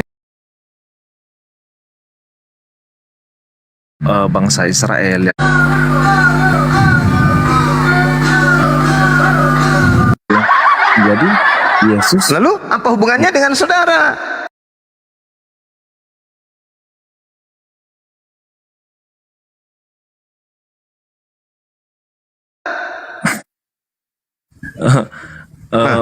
Maksud abang gimana? Anda kan bukan Bani Israel nih. Mau apapun ceritanya, mau gempa seperti apapun, Anda tetap aja berarti Yesus bukan untuk Anda. Dari mana abang tahu saya bukan Bani Israel? Lah, Anda orang Indonesia. Benar. Bani Israel itu keturunan dari sedangkan zaman dahulu aja Bani Israel sudah berserak cerai-berai kemana-mana. Nah, terus siapa dari keturunan dari silsilah saudara yang berasal dari darah Yahudi siapa? Saya nggak tahu lah, Bang. Karena nggak ada. Dan orang Yahudi itu selalu memegang silsilah. Ini namanya Pak De. Orang Yahudi itu orang Yahudi itu sama seperti orang Arab. Mereka menjunjung tinggi silsilah, tidak mereka tinggalkan. Mereka setiap kali menyebutkan nama pasti ikut nama orang tuanya. Tidak bisa mereka kalau orang Arab bin. Tidak pernah bisa mereka melepaskan. Itulah namanya evolusi. Set. Teori Darwin dipakai. Evolusi. Jadi kera, enggak? Bukan lah bang, jangan evolusi kera manusia itu udah jauh dari ajaran agama, itu udah melenceng. Ya sekarang Anda nama bapak Anda siapa? Bom. Mana ada orang Yahudi menembus namanya Bom. Asal mangap lah bang kalau debat. Mau tahu nama bapak saya siapa? Asal mangap debat. Boleh. Abang mau tahu? Boleh. Tapi Mau. itu ya, sorry, bapak saya udah meninggal dunia ya. Nama bapak saya itu Karben. Iya, enggak apa-apa. Karben. Ya. Nama orang apa itu Karben? Iya, saya orang Karben? Batak. Bata. Ya. Mana Yahudi Bata? Dari anak yang mananya ya? Istri mananya Yakub? Makanya bang, kalau memang bisa abang bilang tadi saya bukan orang Bani Israel, saya orang Indonesia. Memang secara keseluruhan saya ini bangsa Indonesia. Tetapi yang kita maksudkan di sini kan karena bangsa Israel pada saat itu sudah ini Yahudi rohani, Yahudi tempelan. Saya mana bisa tahu. Jadi mau nyamar-nyamar gitu bang? Bukan, saya nggak tahu lah pastinya saya ini sebenarnya entah keturunan dari Cina kah atau dari mana kan gitu. Berarti bukan untuk Anda Yesus itu diutus. Tidak ada satupun manusia yang bisa membuktikan kan gitu. Kenapa abang bilang? Kalau orang Yahudi, Bung, kalau orang Yahudi itu mereka sampai generasi ke Adam pun, kepada Abraham pun mereka saling tahu. Adnan bin Adan bin Husaimah bin Salaman bin Iwat bin Bus bin Kiwa bin Abi Aw dan seterusnya, Buldas bin Akro bin Ubain bin Abdiyah dan seterusnya sampai kepada bin Abraham mereka tahu. Nah ente bapaknya tadi apa? Karloba, sorry, bapaknya tadi Karbon, terus kemudian kakek siapa?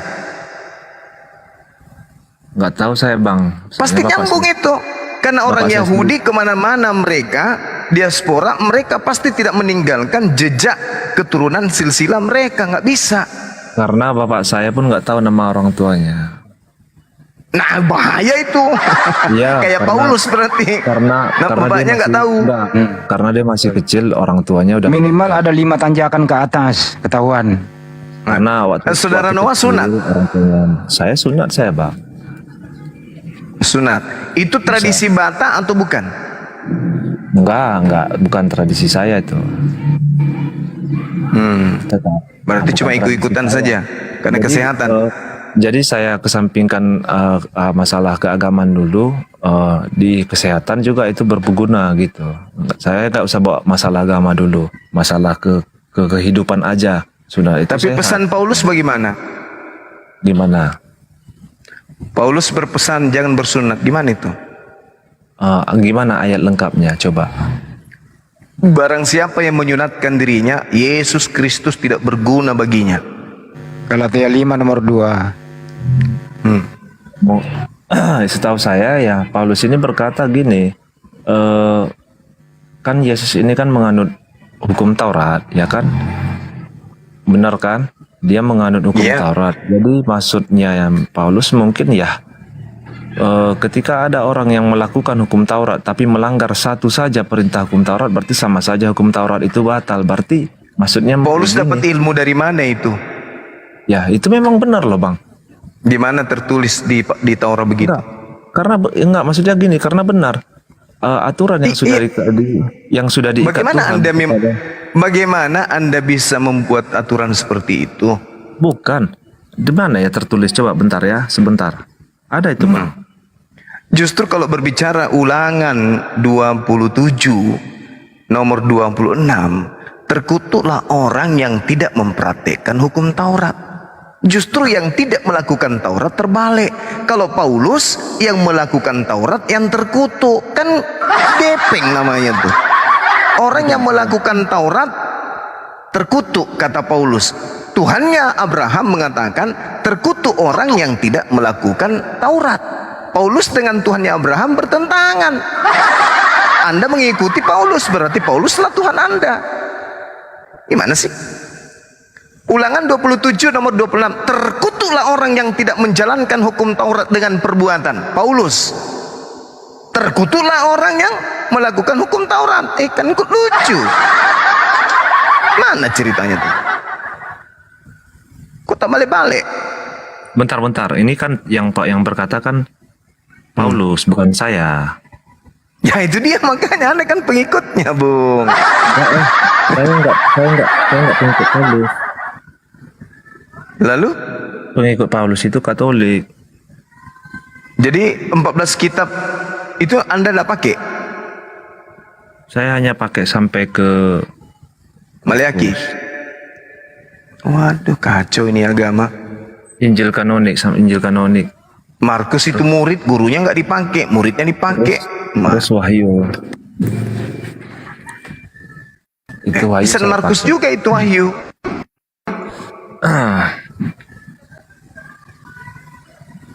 Paulus juga punya murid yang nulis Wahyu itu. Ya, saya tahu Markus dan Lukas itu adalah murid Paulus, rekan kerja Paulus, tetapi bukan berarti karena dia adalah. Tapi kenapa gurunya nggak dipakai kitabnya? Tetapi bukan karena dia itu Bang, apa namanya? Gimana ya saya bilang ya? Gimana ya menjelaskannya ya? Paulus guru nggak dipakai, muridnya yang dipakai, gimana itu? Lucu ah. Bercanda aja nih orang. Enggak bercanda loh Bang. Gimana ya saya mengatakannya ya? Paulus guru, ilmunya lebih dekat. Sedangkan dua orang ini murid yang masih menerima dari Paulus. Harusnya Anda terima gurunya dulu, pembenarannya kemudian melalui catatan murid. Gitu loh. Panggil Bom-Bom deh ke sini. Panggil Bom-Bom. Ada nomornya nggak? Telepon dia. Nggak ada lah, saya nggak tahu, nggak kenal saya Bom-Bom. Dia guru Katolik. Saya nggak kenal Bom-Bom. Jadi gini. Waduh. Nggak dikenal lagi Pak Bom-Bom. Saya tahu dia, saya sering lihat dia lewat kan. Dia apa di TikTok. Iya. Saya Tapi nggak akrab. Bro, Saya kalau nggak Bom-Bom pernah. bicara itu pakai rambut palsu, lidahnya mengguyur keluar panjang. Pendapat kamu bagaimana? Nggak tahu lah, itu pribadi dia lah. Saya nggak berani mengatakan itu. Ya cuma minta pendapat, bro. Saya tidak punya hak. Nanti di sini ada yang record, saya dikasih tahu sama dia, dilaporkan kan gitu. Saya tidak mau mencari kesalahan sama orang lain. Itu bukan hak saya, itu hak dia Bang. Kira-kira itu Bom-Bom ada keturunan Yahudi nggak dia? Nggak tahu lah saya gitu. Oh, nggak tahu juga. Ya, terusin dah. Jadi gini, kenapa saya bisa berkata gitu? Saya tidak mengikut Paulus karena Paulus ini hanya dari sekian banyak surat Paulus ya untuk ke Roma, ke mana-mana gitu ya. Kisah Yesus itu hanya sedikit yang dia sampaikan, bisa kita hitung gitu loh. Yang lainnya itu kisah-kisah para rasul, yang kisah-kisah nabi-nabi yang lain gitu kan, yang dikisahkan, yang diceritakan setelah kematian Yesus. Jadi itu kurang berkenan di hati saya gitu. Makanya saya tidak mengimani apa yang diajarkan Paulus gitu. Anda aja Ya. tidak, apalagi saya. Iya, jadi semua surat-surat Paulus ini hanya sedikit, hanya beberapa kata saja yang mengandung ayat-ayat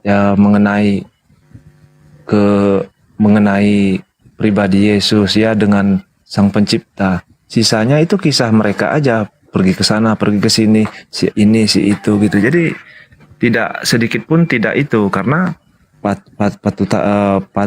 patokan saya, panutan saya itu adalah Yesus, bukan Paulus. Tapi kalau ketika Paulus mengatakan dan berfirman mengenai tentang apa yang dikatakan Yesus, mungkin saya ya benar, Paulus benar gitu.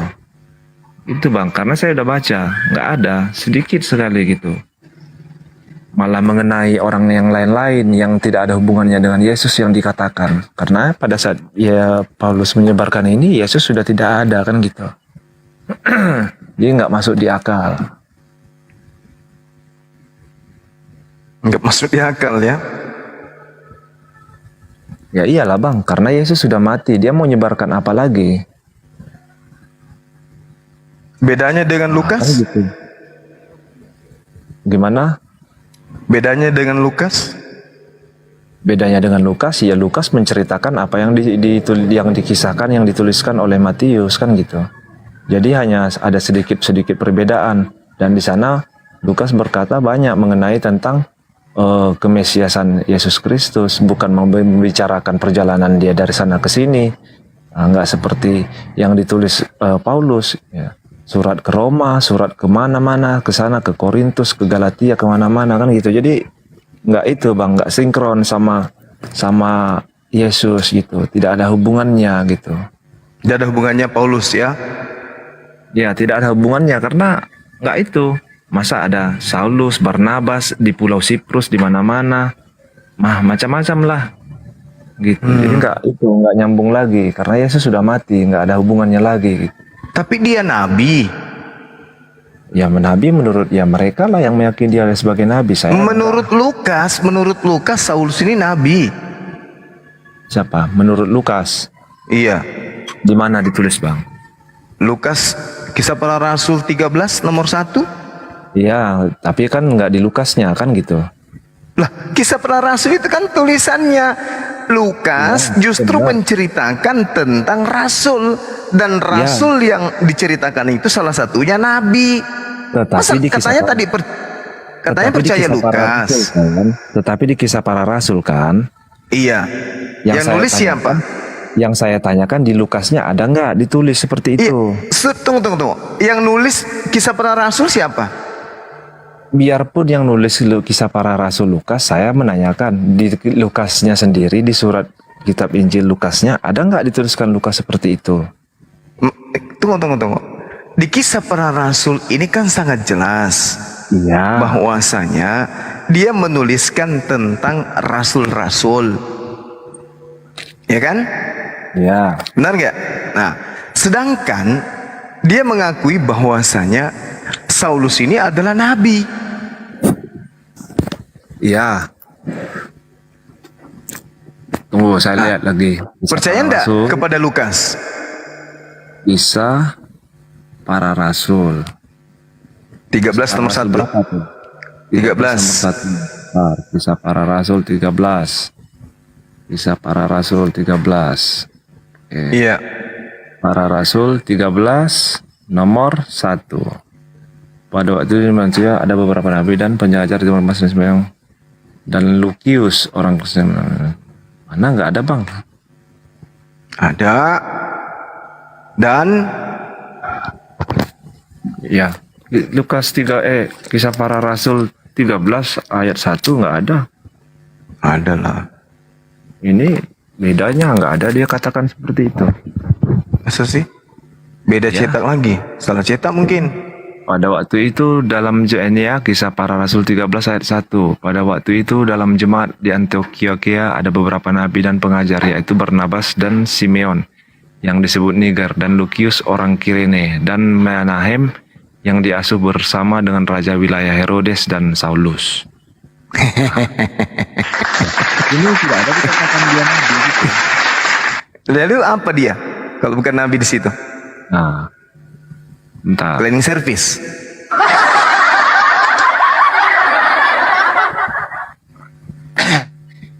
Ini kan wilayah Herodes dan Saulus. Ya, yang di sini kan, yang dikatakan sini kan ada beberapa Di nabi. Antioquia. Iya. Di Antioquia mengajar setahun, di sana siapa? Mengajar di dalam jemaat di Antioquia kan. Ya, siapa yang ngajar di situ? Siapa? Di Antioquia itu ada nabi dan pengajar. Nah, di situ ada. Namanya siapa? Saya nggak tahu siapa namanya. Coba di Kisah Para Rasul 11 apa yang tertulis di sana? Karena saya nggak pernah baca ini. Saulus. Ini kan tulisan Lukas. Di nomor Lukas berapa kan? bang? 26. Kisah Para Rasul 11 nomor 26. 26. Mereka tinggal bersama-sama dengan jemaat itu 1 tahun lamanya. Sambil mengajar banyak orang di Antioquia lah murid-murid itu untuk pertama kalinya disebut Kristen. Ya. Nah, siapa di Antioquia mengajar? Siapa ini yang antar di Baca Antioquia? 25-nya. Judul perikopnya apa? Barnabas dan Paulus. Judul perikopnya Barnabas dan enggak Barnabas di sini. Oh ya, Barnabas dan Saulus, ya. Jadi yang pertama kali disebut Kristen itu adalah murid-murid Nabi Saulus di Antioquia. Selesai. Tunggu. Anda itu termasuk umatnya Saulus, meskipun Anda tolak. Karena yang disebut Kristen itu pertama kali adalah pengikut Nabi Saulus. Nabi kok ditolak, Bang? Ya udah, saya ganti aja pengikut Yesus gitu aja udah. Yukhadi'una Allah walladzina amanu wa ma yakhda'una illa anfusahum wa ma yash'urun. Orang-orang kafir itu ingin menipu Allah dan menipu orang-orang beriman, padahal mereka hanya menipu diri mereka sendiri. Anda sedang menipu diri Anda. Tunggu, sebentar. Saya masih baca juga ini. Tunggu, saya tengok lagi. Silakan saudara. Saya nggak mau nipu diri sendiri, bodoh kali lah nipu diri sendiri. Tadi Anda mengatakan pertama nggak ada Saulus disebutkan, mata Anda membaca S-A-U-L-U-S, ulus, ya kan? Kemudian Anda membaca lagi Barnabas dan Saulus di Antioquia. Di situ murid pertama disebut Kristen. Siapa yang ada di sana? Saulus di Antioquia bersama siapa? Dengan Barnabas. Anda mengatakan tidak. Aku ganti aja di situ. Aku menjadi pengikut Yesus. Itu Anda sedang menipu diri Anda. Yang tertulis berbeda. Anda ingin menutup mata dengan yang tertulis itu dengan menggantikannya. Saya anggap aja itu adalah Yesus. Apakah Anda tidak sedang menipu diri Anda?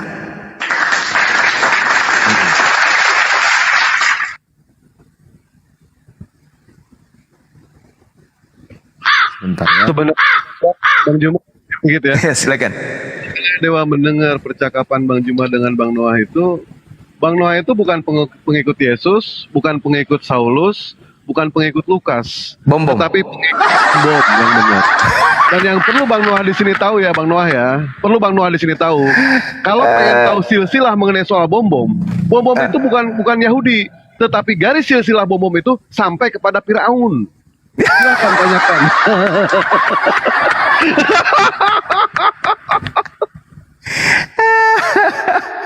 Allahu Akbar. Masya Allah. Astagfirullahaladzim. Jadi tadi abang bilang siapa tadi? Oh ya, Paulus ya, Paulus. Ya.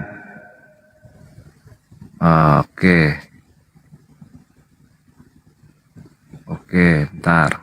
Sabar Bang, sabar. Santai, sambil ngopi Bang, sambil ngerokok. Iya.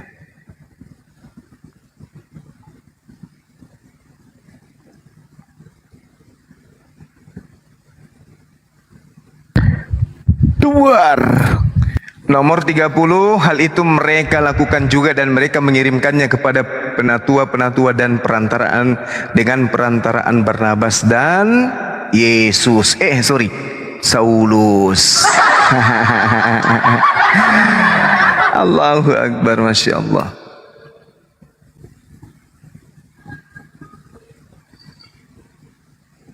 Asyhadu. Oh enggak, belum Bang, belum. Oh belum gurunya. Besok ya. Jadi gini, oke. Tadi gimana tadi tema kita pembahasan kita yang terakhir ini? Saulus Anda tolak, tapi Lukas mengatakan gurunya itu adalah nabi.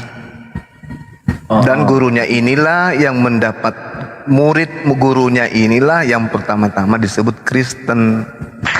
Ya, oke.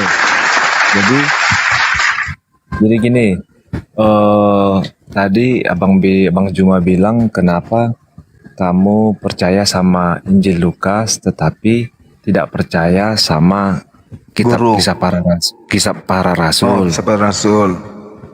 Padahal yang nulis itu memang sama-sama satu oknum ya, satu orang kan gitu. Iya.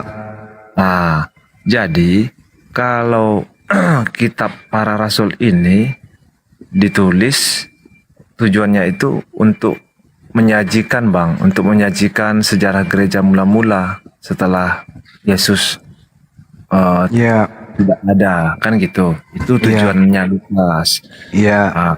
Lukas pun kan sahabatnya Paulus kan begitu. Sedangkan Berarti sedangkan ya Injil Lukas itu ditulis itu untuk mengulang kembali apa yang sudah tertulis di Matius dan Markus. Dan itu yang ditulis di dalam Injil Lukas itu ya kitab penyucian gitulah saya bilang kan gitu. Makanya kalau kisah para rasul ini memang diyakini bahwasanya kitab para rasul ini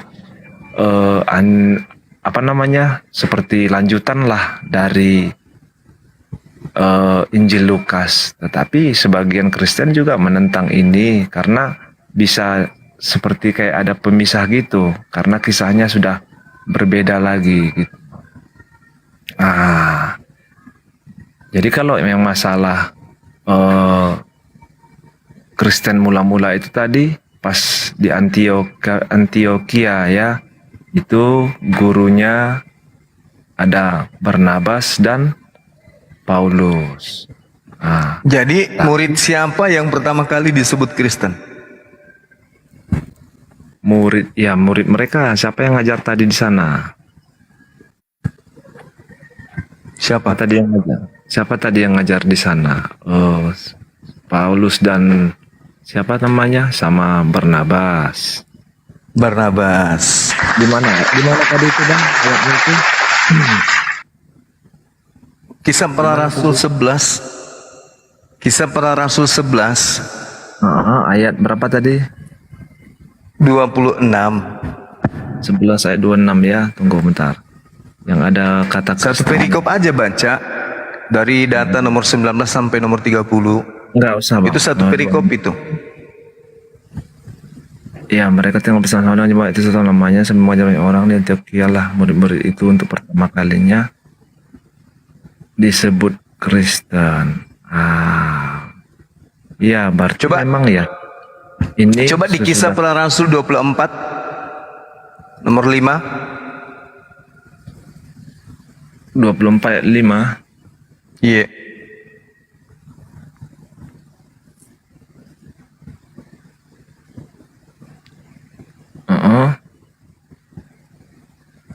Telah nyata pada kami bahwa orang ini adalah penyakit sampar, seorang menimbulkan kekacauan di antara semua orang Yahudi seluruh dunia yang beradab, dan bahwa ia adalah seorang tokoh dari sekte orang Nasrani. Siapa yang dimaksudkan di sini menurut Abang? Paulus. Dari sekte orang Nasrani. Oleh karena itu dia bukan dari sekte, dia tokoh. Tokoh artinya pendiri dari agama Nasrani. Makanya di Antioquia murid-muridnya disebut Kristen. Jadi yang mendirikan kemudian agama Kristen pertama kali tokohnya adalah Saulus, Nabi Saulus dari Tarsus yang mendirikan Katolik dan seterusnya. Oke, kelar ya. Itu tidak disebut Kristen Bang, Katolik ya. Duluan mana yang di Antioquia bersama Paulus dengan Katolik? Lebih duluan Saulus. Berarti beda lagi Katolik dong. Siapa lagi yang mendirikan itu? Beda lagi berarti. Iya, buktinya sampai sekarang Katolik itulah yang ada di Vatikan itu kan. Kalau Kristen di mana pusatnya? Kristen nggak di Vatikan Bang. Lalu di mana pusatnya Kristen itu? Itu Katolik loh Bang, yang di Vatikan itu. Iya. Kalau Kristen sendiri pusatnya di mana?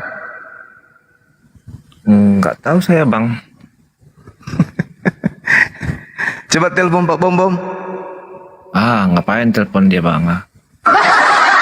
Dia pun bodohnya. Enggak, dia suka open cam itu baru tutup mata, dia ikat matanya. Iya Gurunda, bener. Kadang nantangin juga Gurunda, nantangin siapa Muslim yang sanggup debat dengan saya tutup mata 200 ayat gitu katanya. Allahu Akbar, Masya Allah.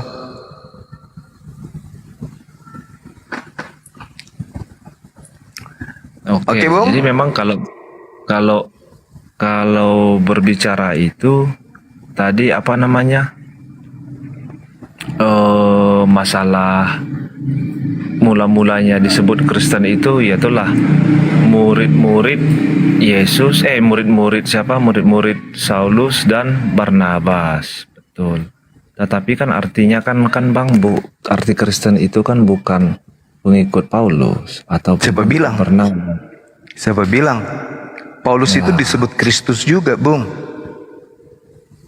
Ya yang sebut dia Kristus ya mungkin dirinya sendiri kan gitu. Iya betul, pintar juga anak ini. Jadi kita ambil intinya gitu. Abang cari di Google juga, abang googling juga Kristen itu artinya pengikut Kristus kan gitu. Pengikut Yesus Kristus, bukan pengikut Paulus. Bukan pengikut Yesus Kristus. Kayak salah, jangan kayak bom. Kristen itu pengikut Kristus, bukan pengikut Yesus Kristus, bukan. Pengikut Kristus. Siapa Kristusnya? Ya Saulus. Ya.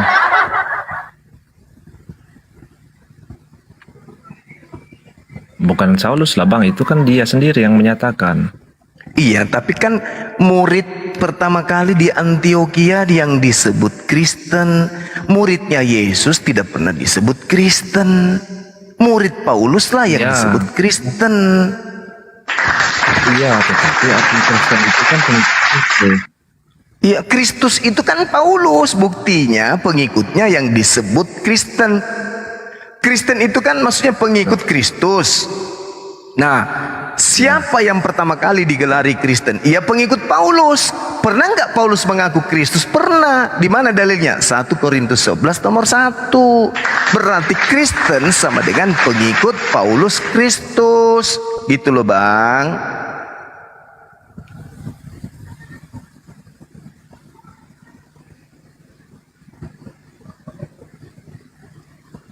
Ya enggak lah Bang.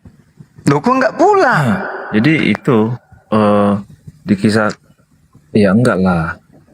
Kenapa bisa enggak? Jadi karena gini di kisah para rasul juga kan tadi abang bilang digunakan apa namanya di kisah para rasul 11 ayat 26 tadi, disitulah pertama kali disebutkan Kristen gitu kan. Sementara pada saat itu yang belajar di situ juga kan ada murid-murid Yesus. Di mana? Ya di apa? Di Antioquia. Kok ada murid Yesus?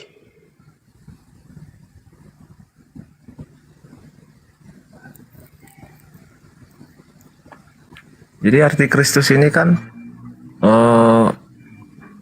yang diurapi. Sementara kan Paulus kan tidak diurapi. Apa itu diurapi itu maksudnya apa? Diurapi itu ya mana ya menjelaskannya ya?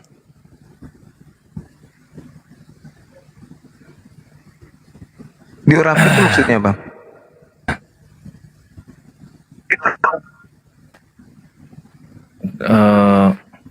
Tunggu ya, kayak mana ya menjelaskannya ya? Yang diurapi ini ya seperti yang diberkati lah gitu. Gitu. Seperti yang diberkati. Paulus enggak diberkati gitu? Enggak. Oh? Siapa yang memberkati dia, Bang? Nah, itu dia. Ananias mungkin?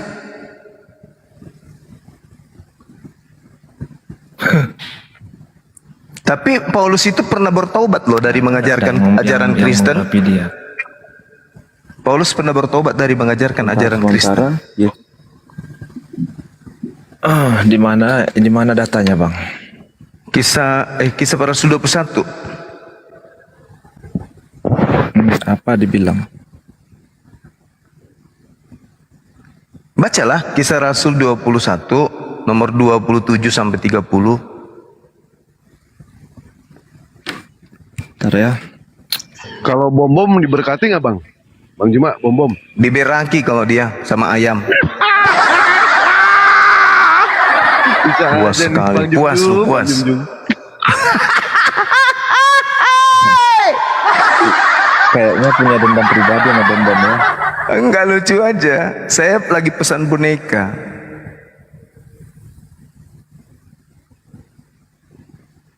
Ayat Bang Noah. tadi, Bang. Barusan ada anak Batak gerunda di bawah, tapi dia nggak minta naik sih. Mau ngapain dia? Dia bilang di bawah, pengecut ikuti aja nabi dari gua. Wah, itu kalau ngomong di depan saya sumpel itu mulutnya pakai jempol kayaknya. Dewa yang turun, naikin. Ya. Dewa izin pamit, Dewa turun. Udah enggak, dia enggak ada. Ya, udah lari.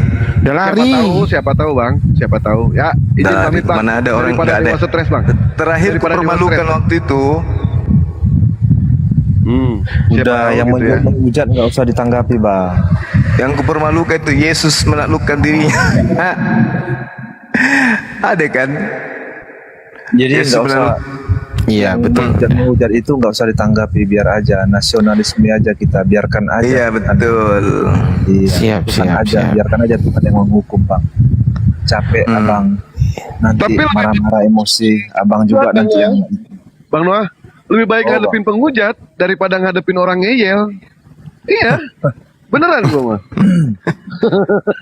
iya nanti Abang jadi gila sendiri jadinya, stres sendiri ngadepin dia gitu. Abang diskusi sama Bang Juma. Ini yang stres kami umat muslim loh Bang. Yang stres kami umat muslim. Abang mangga enak. Kami berakal gitu. Kenapa Bang stres ya kan? Allahu Akbar. Coba saudara baca di Kisah Para Rasul 21 nomor 15 sampai nomor 26. Di situ Paulus bertaubat dari mengajarkan ajaran menyembah kepada Yesus.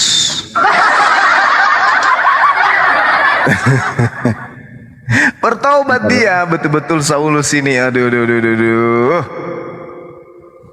Pada hari berikutnya Paulus membawa orang-orang itu serta dengan dia, dan Paulus mentahirkan dirinya. Astagfirullahalazim.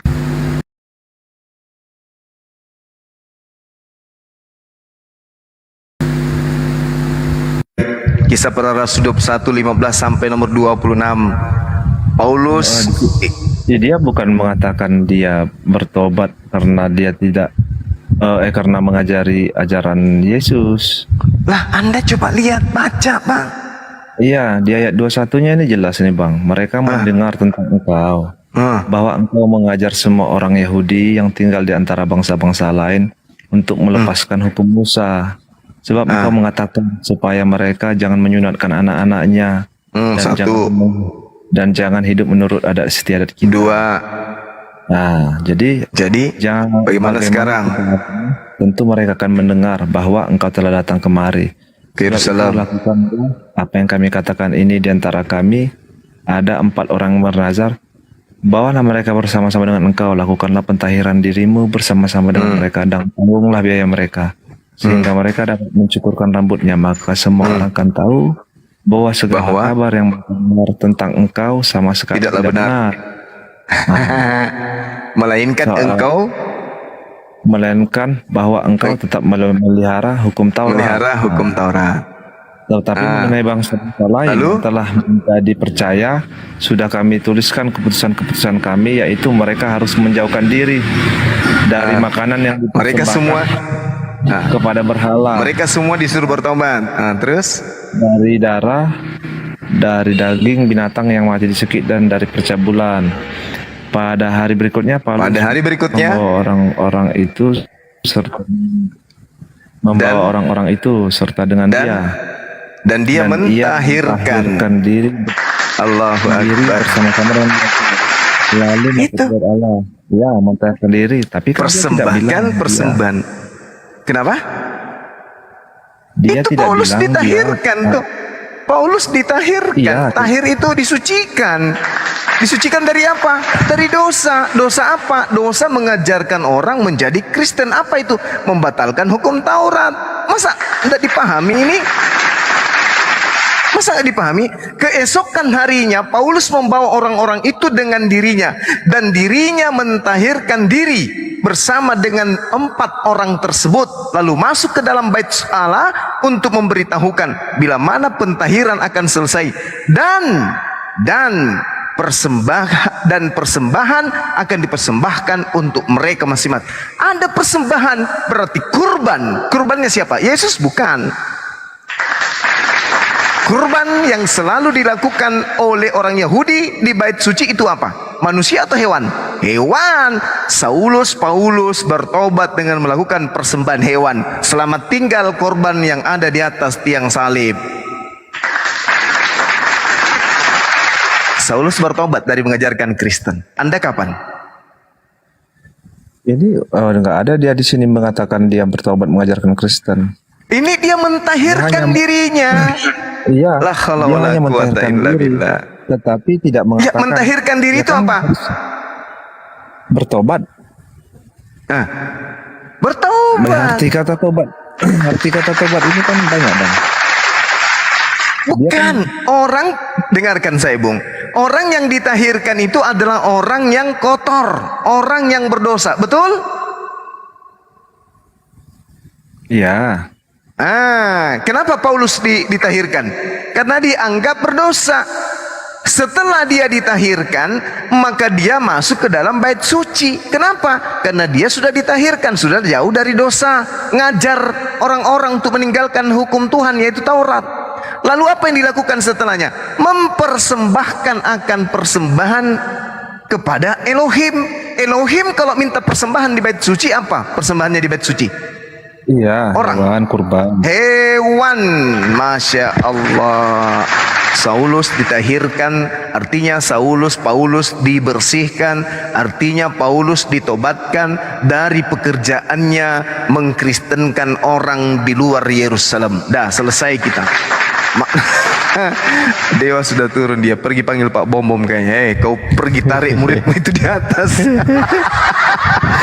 Ini ada tamu, Gurunda, kita sapa dulu, Gurunda. Ya, Assalamualaikum Bunda Rahma dan Cyber, ini Kristen apa Islam? Halo, Assalamualaikum. Waalaikumsalam. Islam ya, Bang? Warahmatullahi wabarakatuh. Ya, Bang Cyber, ada yang mau disampaikan sebelum turun? Silakan untuk memberikan salat untuk Kristen. Silakan Bang Cyber.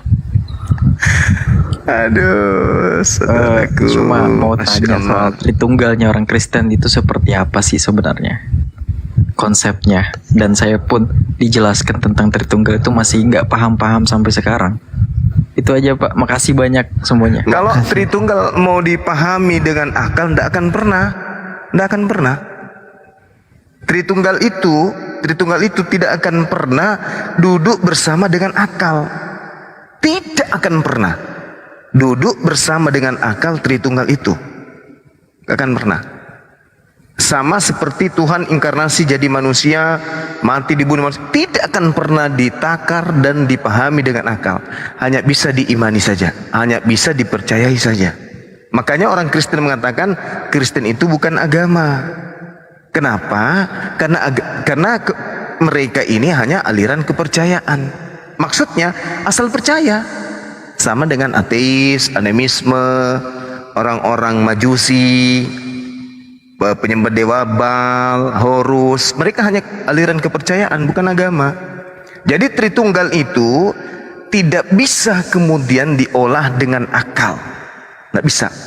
Kecuali dengan percaya saja. Itu baru bisa. Jadi kalau Anda minta saya memahamkan saudara, sampai kiamat 2 hari lagi Anda tidak akan pernah bisa paham. Tapi kalau Anda mau beriman, percaya kepada Tritunggal, silakan aja, langsung minta dibaptis aja sekalian.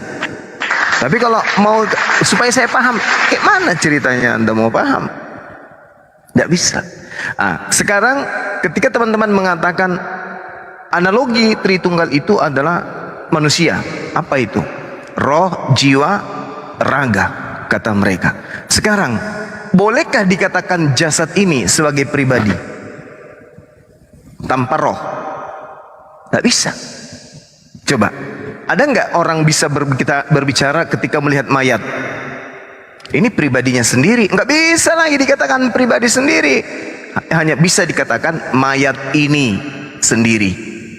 Tidak boleh dikatakan pribadi. Kenapa? Pribadi itu adalah unsur yang melekat pada suatu benda, di mana unsur itu saling ketergantungan antara item-item yang terkait dengan pribadi tersebut. Kapan dia bercerai-berai, tidak bisa lagi disebut sebagai pribadi. Makanya manusia itu cuma satu pribadi. Hanya orang yang butuh bengkel otak yang mengatakan manusia memiliki 3 pribadi. Bagaimana ada manusia punya 3 pribadi? Tapi kalau Tuhan, mereka mampu mengatakan Tuhan itu 3 pribadi, lalu menganalogikan kepada manusia. Itulah makanya saya katakan, tidak akan mungkin konsep Bible diimani bersamaan dengan akal. Gak mungkin.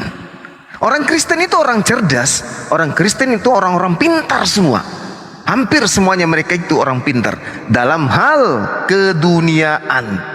Tapi ketika berbicara mengenai tentang keselamatan akhirat, yaitu Bible, tidak akan mungkin mereka itu dalam keadaan menggunakan akal pada saat itu juga dia beriman kepada Bible. Tidak mungkin.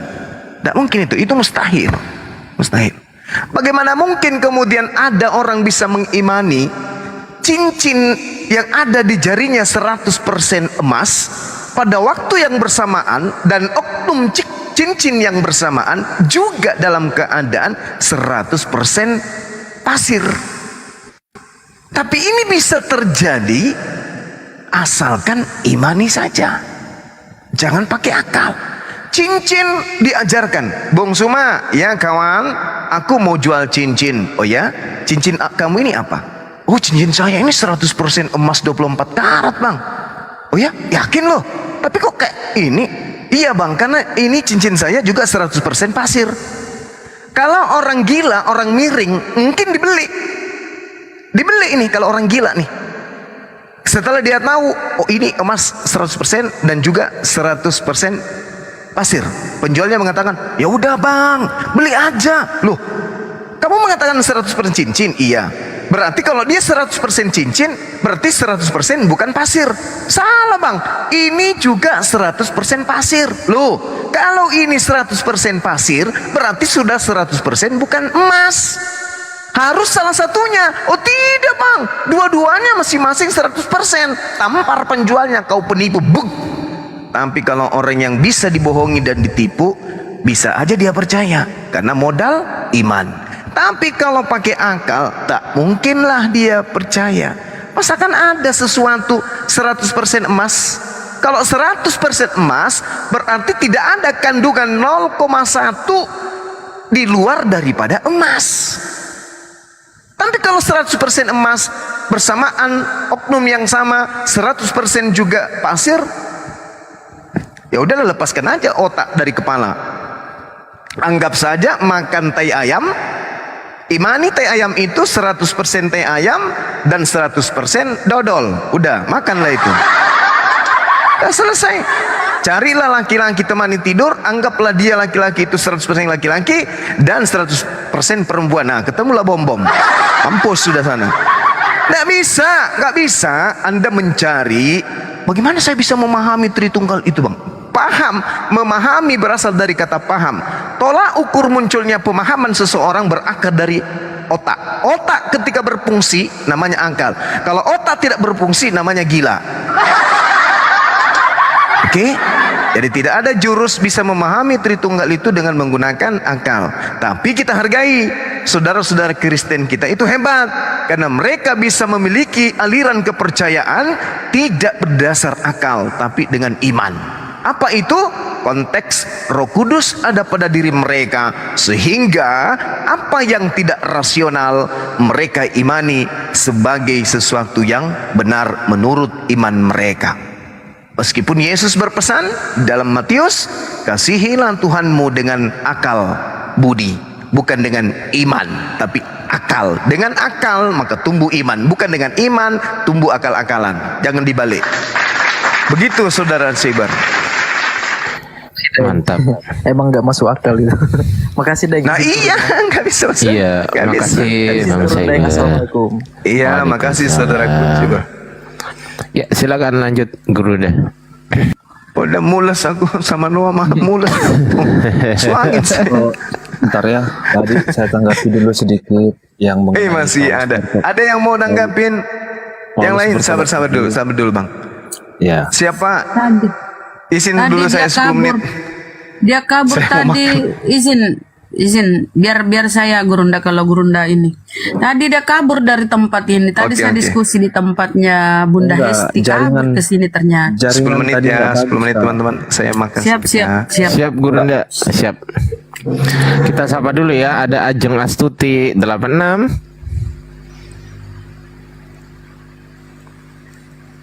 Ajeng. Bunda Ajeng. Bunda Ajeng. Setalif masih. Oke, saya turunin ya Bunda Ajeng ya, dikarenakan ya. Dikarenakan. Mungkin udah ngantuk ya, lama-lamaan. Silakan teman-teman Kristen yang ada di bawah naik. Lanjut Bunda Rahma. Ya, kita ini dengan Noah ini kan keimanan dia udah beda dengan yang lain ya. Tidak mengimani lagi Yesus sebagai Tuhan. Cuman yang sekarang diimani itu tinggal ini, penyaliban atau karya keselamatan yang dilakukan oleh Yesus ya. Tadi kami diskusi tentang itu di sebelah ya. Kami kasih tahu di Yohanes 11 tuh satu periskop. Satu perikop bahwa Yesus tuh mati atau disalib tuh bukan karena penebusan dosa waris Adam. Bukan pula karena seperti Galatia 3:13 kata Paulus, Yesus terkutuk karena menebus kalian dari kutuk hukum Taurat. Enggak. Coba baca itu kenapa Yesus tuh ingin dibunuh. Assalamualaikum. Hari itu juga, Waalaikumsalam. Hari itu juga mereka bersepakat untuk membunuh Yesus. Perikopnya pun judulnya itu ya, persepakatan pembunuhan Yesus. Jadi kalau kita baca satu perikop itu Bang Noah, nggak ada di situ indikasi bahwa kematian Yesus itu untuk menebus dosa waris, nggak ada. Atau untuk penebusan pembebasan kalian dari hukum-hukum Taurat. Seperti pengajaran Paulus kan, Kristus telah menebus kita dari kutuk hukum Taurat. Atau dengan matinya Kristus sebagai manusia, maka dia menghapus hukum Taurat, maka dia membatalkan hukum Taurat dengan segala perintah dan ketentuannya. Itu nggak ada dibahas di situ ya. Yohanes 11 nggak ada. Nah, kemudian ke kisah para rasul ya, sebentar ditanggapi dikit lagi Bang ya. Kisah para rasul itu sangat jelas. Kisah para rasul 13:23. Allah telah membangkitkan juru selamat bagi orang Israel, yaitu Yesus. Itu silakan. Anda ini siapa? Bukan orang siapa-siapa, bukan orang Israel, bukan. Silakan Bang Noah.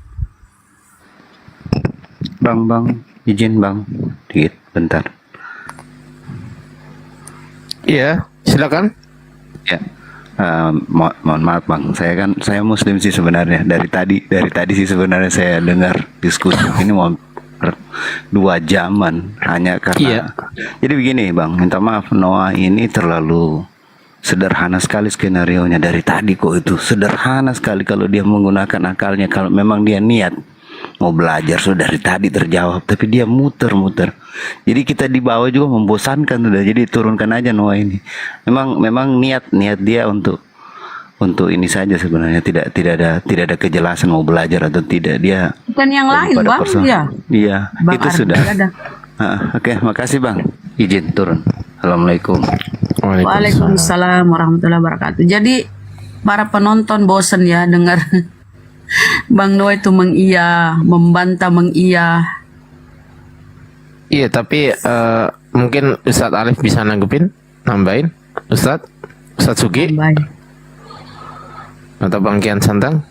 Iya Jarwan, aku lagi Sudah makan cukup. munya. Kalau dari saya memang perlu waktu mungkin untuk merubah. Kalau memang yang di bawah bosan ya keluar aja. Ngapain didengar-dengarkan kami ngomong di sini kan gitu. Karena dengerin Bang Juma ngomong aja udah lama. Ya wajarlah sampai lama, dan saya juga menjawab bukan berdasarkan asumsi pemikiran saya sendiri. Saya juga mengutip kok ayat-ayat Alkitab. Dari tadi kalian mendengarkan kok secara sesama. Ya, saya selalu mengutip ayat-ayat Alkitab. Nah, saya nggak menjawab gini, Bang. dengan Bang pikiran saya sendiri gitu. Bang Noah, maksudnya gini mungkin ya, para netizen tuh berharapnya gini loh. Kalau kita kasih data begini, Gurunda kasih data begini, Anda tuh harus menanggapi dengan data yang kami tanyakan gitu loh. Ya, saya Jabatan tanggapi. Paulus. Nah, saya sampaikan tadi Yohanes 11 tuh, ya di situ tidak ada dinarasikan kematian Yesus untuk penebusan dosa waris atau pembebasan kalian dari kutuk hukum Taurat menurut Paulus di Galatia 3:13. Nah, itu ditanggapi tuh gimana, Bang? Terus kenapa Anda imani Kita kalau Yesus sapa dulu, mati? Bunda. Sas, ini Kristen apa Islam? Mohon izin Bunda ya. Kita Islam. Waalaikumsalam. Oh, Islam. Ada yang mau disampaikan, Bang? Sedikit ya, saya mau menyampaikan gini. Saya logikanya nggak melalui agama lah, melalui dunia luar aja lah. Kayak Bang Suma yang sudah mengerti Alkitab, terus mengerti Al-Quran, Ustadz Alif yang ngerti, itu kan untuk menjamin masa depan akhiratnya. Orang-orang ini berkorban menjelaskan itu kan sudah menjaminkan masa depan akhiratnya. Tapi kalau Noah udah nggak paham Al-Quran, kita pun nggak paham juga, tapi masih bela kan memang nggak jelas gitu. Iya, doakan aja ya Bang biar dapat hidayah ya Bang ya. Soalnya gini Bang Sas, fokus kita berdiskusi bukan terfokus hanya kepada Noah gitu loh, tapi kepada 2.700 ini. Betul, maksudnya saudara-saudara semua yang kita paham Al-Quran, yang paham agama ini, agama itu paham Bible, paham sekali, itu kan menjaminkan dirinya untuk masa depan akhiratnya kan pasti udah ada pertimbangan, penilaian. Nggak mungkin dikorbankan masa depan akhiratnya gitu. Logika sederhananya kan begitu. ya otaknya udah dipenuhi doktrin Bang. Tapi Ya. gini ya, Oke, saya terima tuh kasih, gini, Bang. saya tuh gini loh Bang SAS. Kalau kita diskusi itu begini ya, minimal ada satu kata atau dua patah kata tuh tersep di otaknya gitu loh Pak Noah ini. Minimal Karena itu sudah akhirnya apa? muter-muter Ada dari dorongan pagi sampai- untuk Karena saya nonton bukan cuma semalam ini, sudah minggu-minggu gitu loh. Iya, didoakan aja Sabar, Pak Sas karena Nabi Muhammad sendiri pun tidak bisa memberikan hidayah kepada seseorang ya kan. Didoakan aja supaya dia dapat hidayah dari Allah gitu ya, pelan-pelan lah ya, namanya perjalanan seseorang itu ya kita tahu lah semua Kristen tuh pasti nggak masuk akal ya kan, tapi kan beda-beda tingkatannya, keparahannya beda-beda. Nah saat ini adalah merupakan ujian bagi kita semua untuk mendengarkan hal ini. Oh ternyata begini, itu sebenarnya ada hikmahnya loh teman-teman. Tahu nggak apa hikmahnya?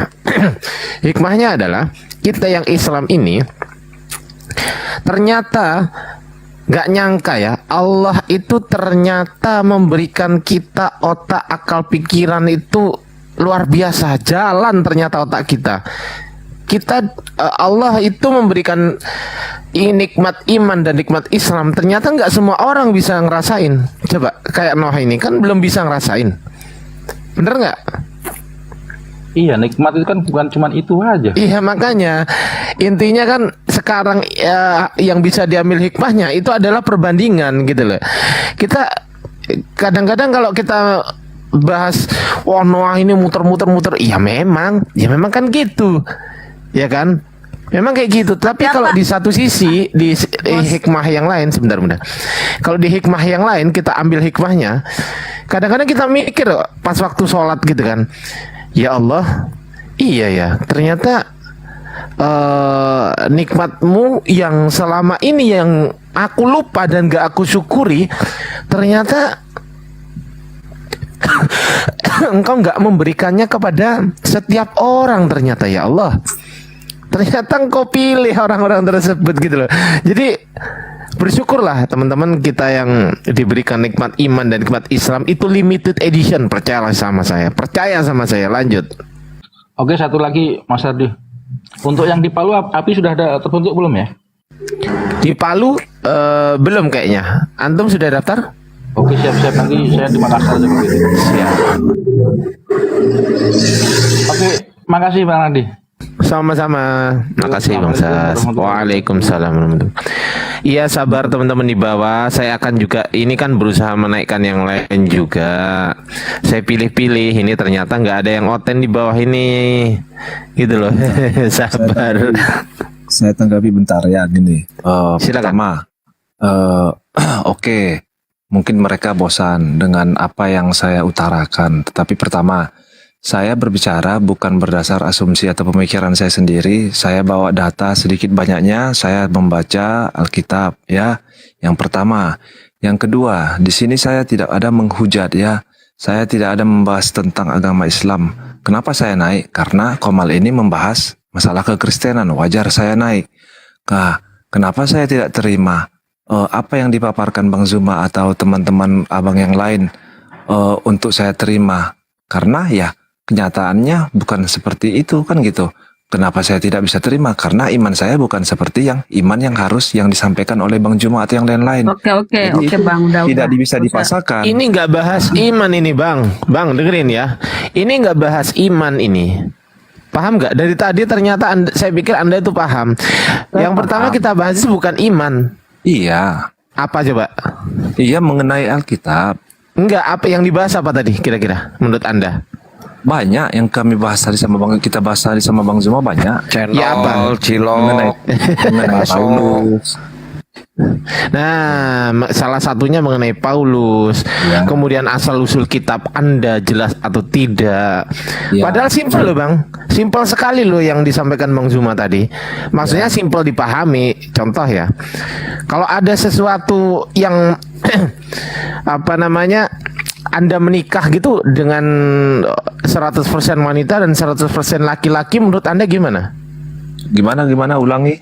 Kalau Anda mau menikah, kira-kira Anda akan memilih yang 100% wanita atau 100% laki-laki atau 100% wanita 100% laki-laki? Yang mana? Ya, atau untuk manusia normal. Untuk manusia normal Anda pilih yang ya wanita dong. Kalau untuk orang normal milih Tuhan yang 100% manusia atau 100% Tuhan atau 100% Tuhan 100% manusia? Yang 100% Tuhan lah Bang. Enggak 100% manusia? Enggak. Pinter, berarti siapa Tuhan itu?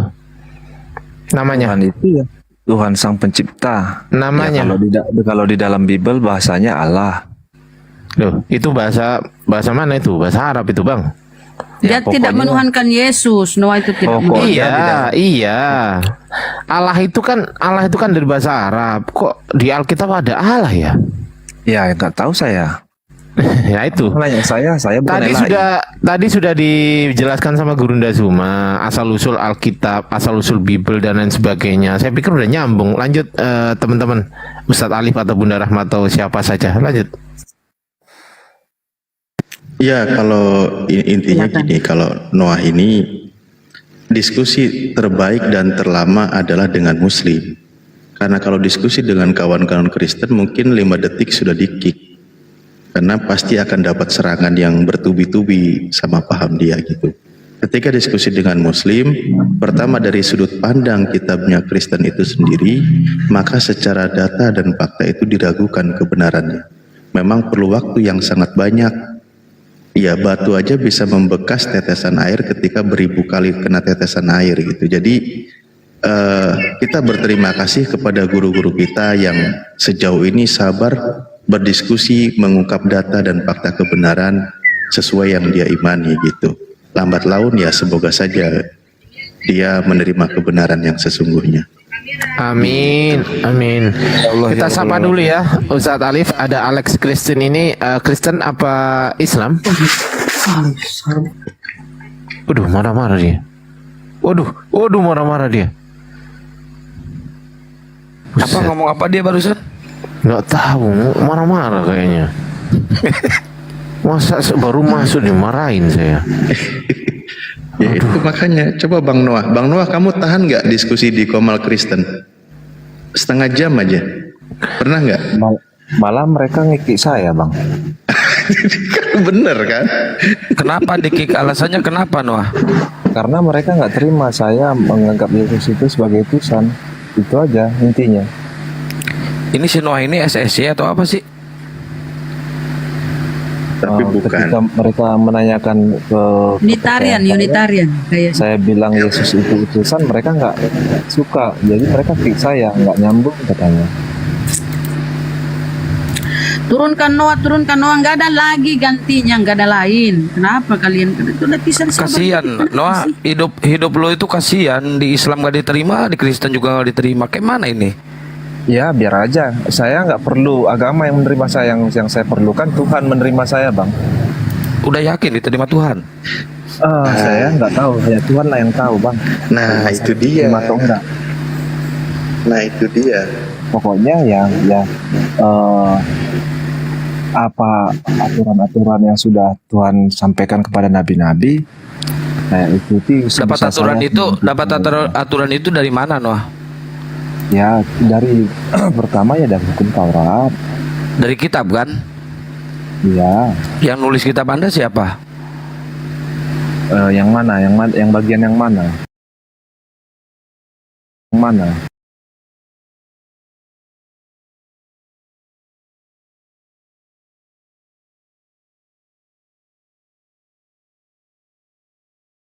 Banyak ini Pak, nulis banyak. Iya, ada yang bilang gini, tapi ngeselin. Iya, memang begitu teman-teman ya. Ingat firman Allah, summum bukmum umyun fahum la yarji'un. Ya memang begitu gitu loh. Jadi harus sabar gitu loh. Kita mendakwahkan sesuatu, betul gak Ustadz Alif? Betul. Tapi memang ya penonton itu senang kalau seru gitu loh.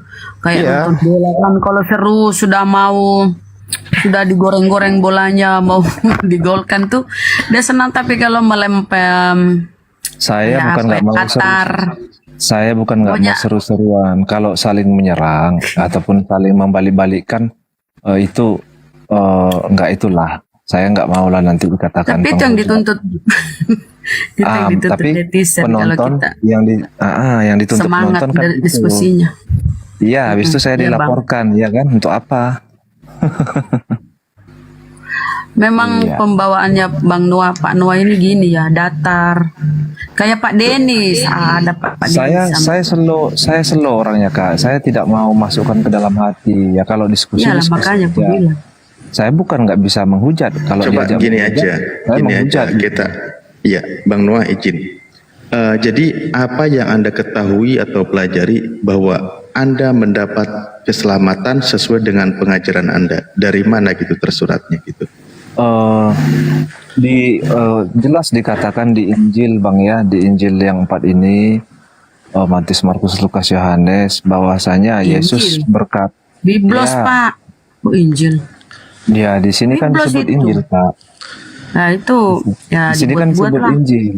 Di sini kan disebut Injil Matius. Saya nggak buat loh, memang ini yang. Ini ada Agus Wi. Selamat pagi Agus Wi. Assalamualaikum Bang. Waalaikumsalam. Muslim Bang. Ada yang mau disampaikan Bang? Iya Muslim. Enggak, saya mau nanya aja Bang. Kalau di daerah Kemayoran kan ada masjid tuh gereja, ada tulisannya kasih Allahmu gitu ya. Terus kemarin tanggal 25 tuh kalau pas Natal di lingkungan gereja ada tulisan Allah gitu Bang. Halo? Kedengeran? Lanjut Bang. Nah itu dia Bang, kalau saya sih mungkin karena sering nongkrong di sini udah tahu lah Bang maksudnya apa. Kan nggak ada di Bible kan, yang original teksnya kan pasti nggak ada Bang. Nah, cuman ketika anak saya nanya nih yang masih umur 10 tahun, saya jawabnya bingung juga tuh Bang, edukasinya gimana ya Bang ya kalau buat anak gitu Bang. Kalib, maju Kalib. Gimana Bang? Saya nggak paham. Saya nggak paham apa maksudnya. Maksudnya abang Enggak, itu kadang-kadang kan ada tulisan Allah gitu bang di gereja gitu, kayak spanduk kalau pas lagi Natalan ada Allah gitu apa gitu kan. Terus ada gereja tulisannya kasih Allahmu yang di Kemayoran tuh kan. Kalau saya lewat sama anak saya suka nanya kan, kenapa ya kan orang Kristen tuanya Yesus, kok di situ ada tulisannya Allah gitu bang. Nah, Itu saya yang di kasih tahu Kemayoran jelasinnya lama ya bang gimana ya? Bang? Yang dekat itu mobil bang, apa? Iya, Pasar kalau mobil itu. kalau saran saya gini, anak bapak Gimana? nyuruh gini, saran saya anak bapak nyuruh teman-temannya dan nyuruh warga untuk menurunkan poster itu bang. Wah itu ofensif bang, nggak maksudnya buat edukasi aja biar dia Kok ofensif sih? Ngeri lah. Janganlah bang, masih 10 tahun. Ya nanti masalahnya repot pembahasannya gini loh. Kalau di dalam Kristen itu menggunakan kata Allah itu kan bukan pada tempatnya. Sama, dia menggunakan kata Allah sebagaimana umat Islam menggunakan kata Allah. Dan mereka penggunaan kata Allah itu mengikuti mayoritas umumnya agama Islam di Indonesia yang beragama. Maka ketika menerjemahkan kitabnya, diambillah kata Allah itu sebagai Tuhan, kan gitu. Hanya yang membedakan dari mereka, yang membedakan dari mereka itu kata Allah itu maknanya yang digeser. Gitu. Jadi Allah itu diyakini sebagai nama sebutan atau generic name atau sebutan sebagai kata Tuhan gitu. Jadi dibalik ya, dalam mereka Tuhan huruf besar semua itu proper name, tetapi Allah itu sebagai generic name. Itu yang dibalik oleh mereka gitu. Nah inilah juga yang selalu menjadi bahan perdiskusian. Mungkin itu aja sih bang sebenarnya. Ya justru itu bagus bang, biar ada biar ada tekanan dari dunia nyata juga bang, biar mereka cepat KLAI dan menghapus kata Allah di sana gitu loh bang. Turunin aja, nggak ada masalah, itu nggak ada hukumnya. Enggak, apalagi pas tanggal 25 kemarin kan emang sih masih di lingkungan gerejanya sih ada tulisan Allah gitu. Saya mah bilangnya apa ya, nipu aja gitu. Cuman kan iya itu maling, bilangin aja lu maling kata Allah dari Al-Quran gitu aja udah bang. Itu maling kan itu. Anak saya masih 10 tahun belum ngerti gini bang. Kalau saya sih mungkin kalau ada misionaris ke rumah saya bawa Allah, saya suruh injilin sepiteng saya paling.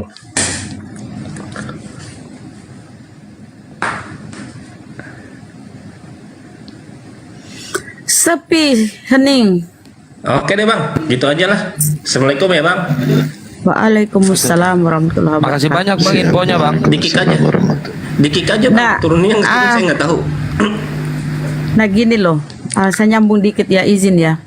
Pak Noah ini sekalipun ya, kalau ini ku alami kalau saya diskusi ya dengan dia, sekalipun ada data, kita kasih tahu data ini penambahan, ini tadinya catatan kaki, tapi apa dia bilang lah, itu kan tertulis sekarang di Bibelku, harus saya harus imani gitu loh.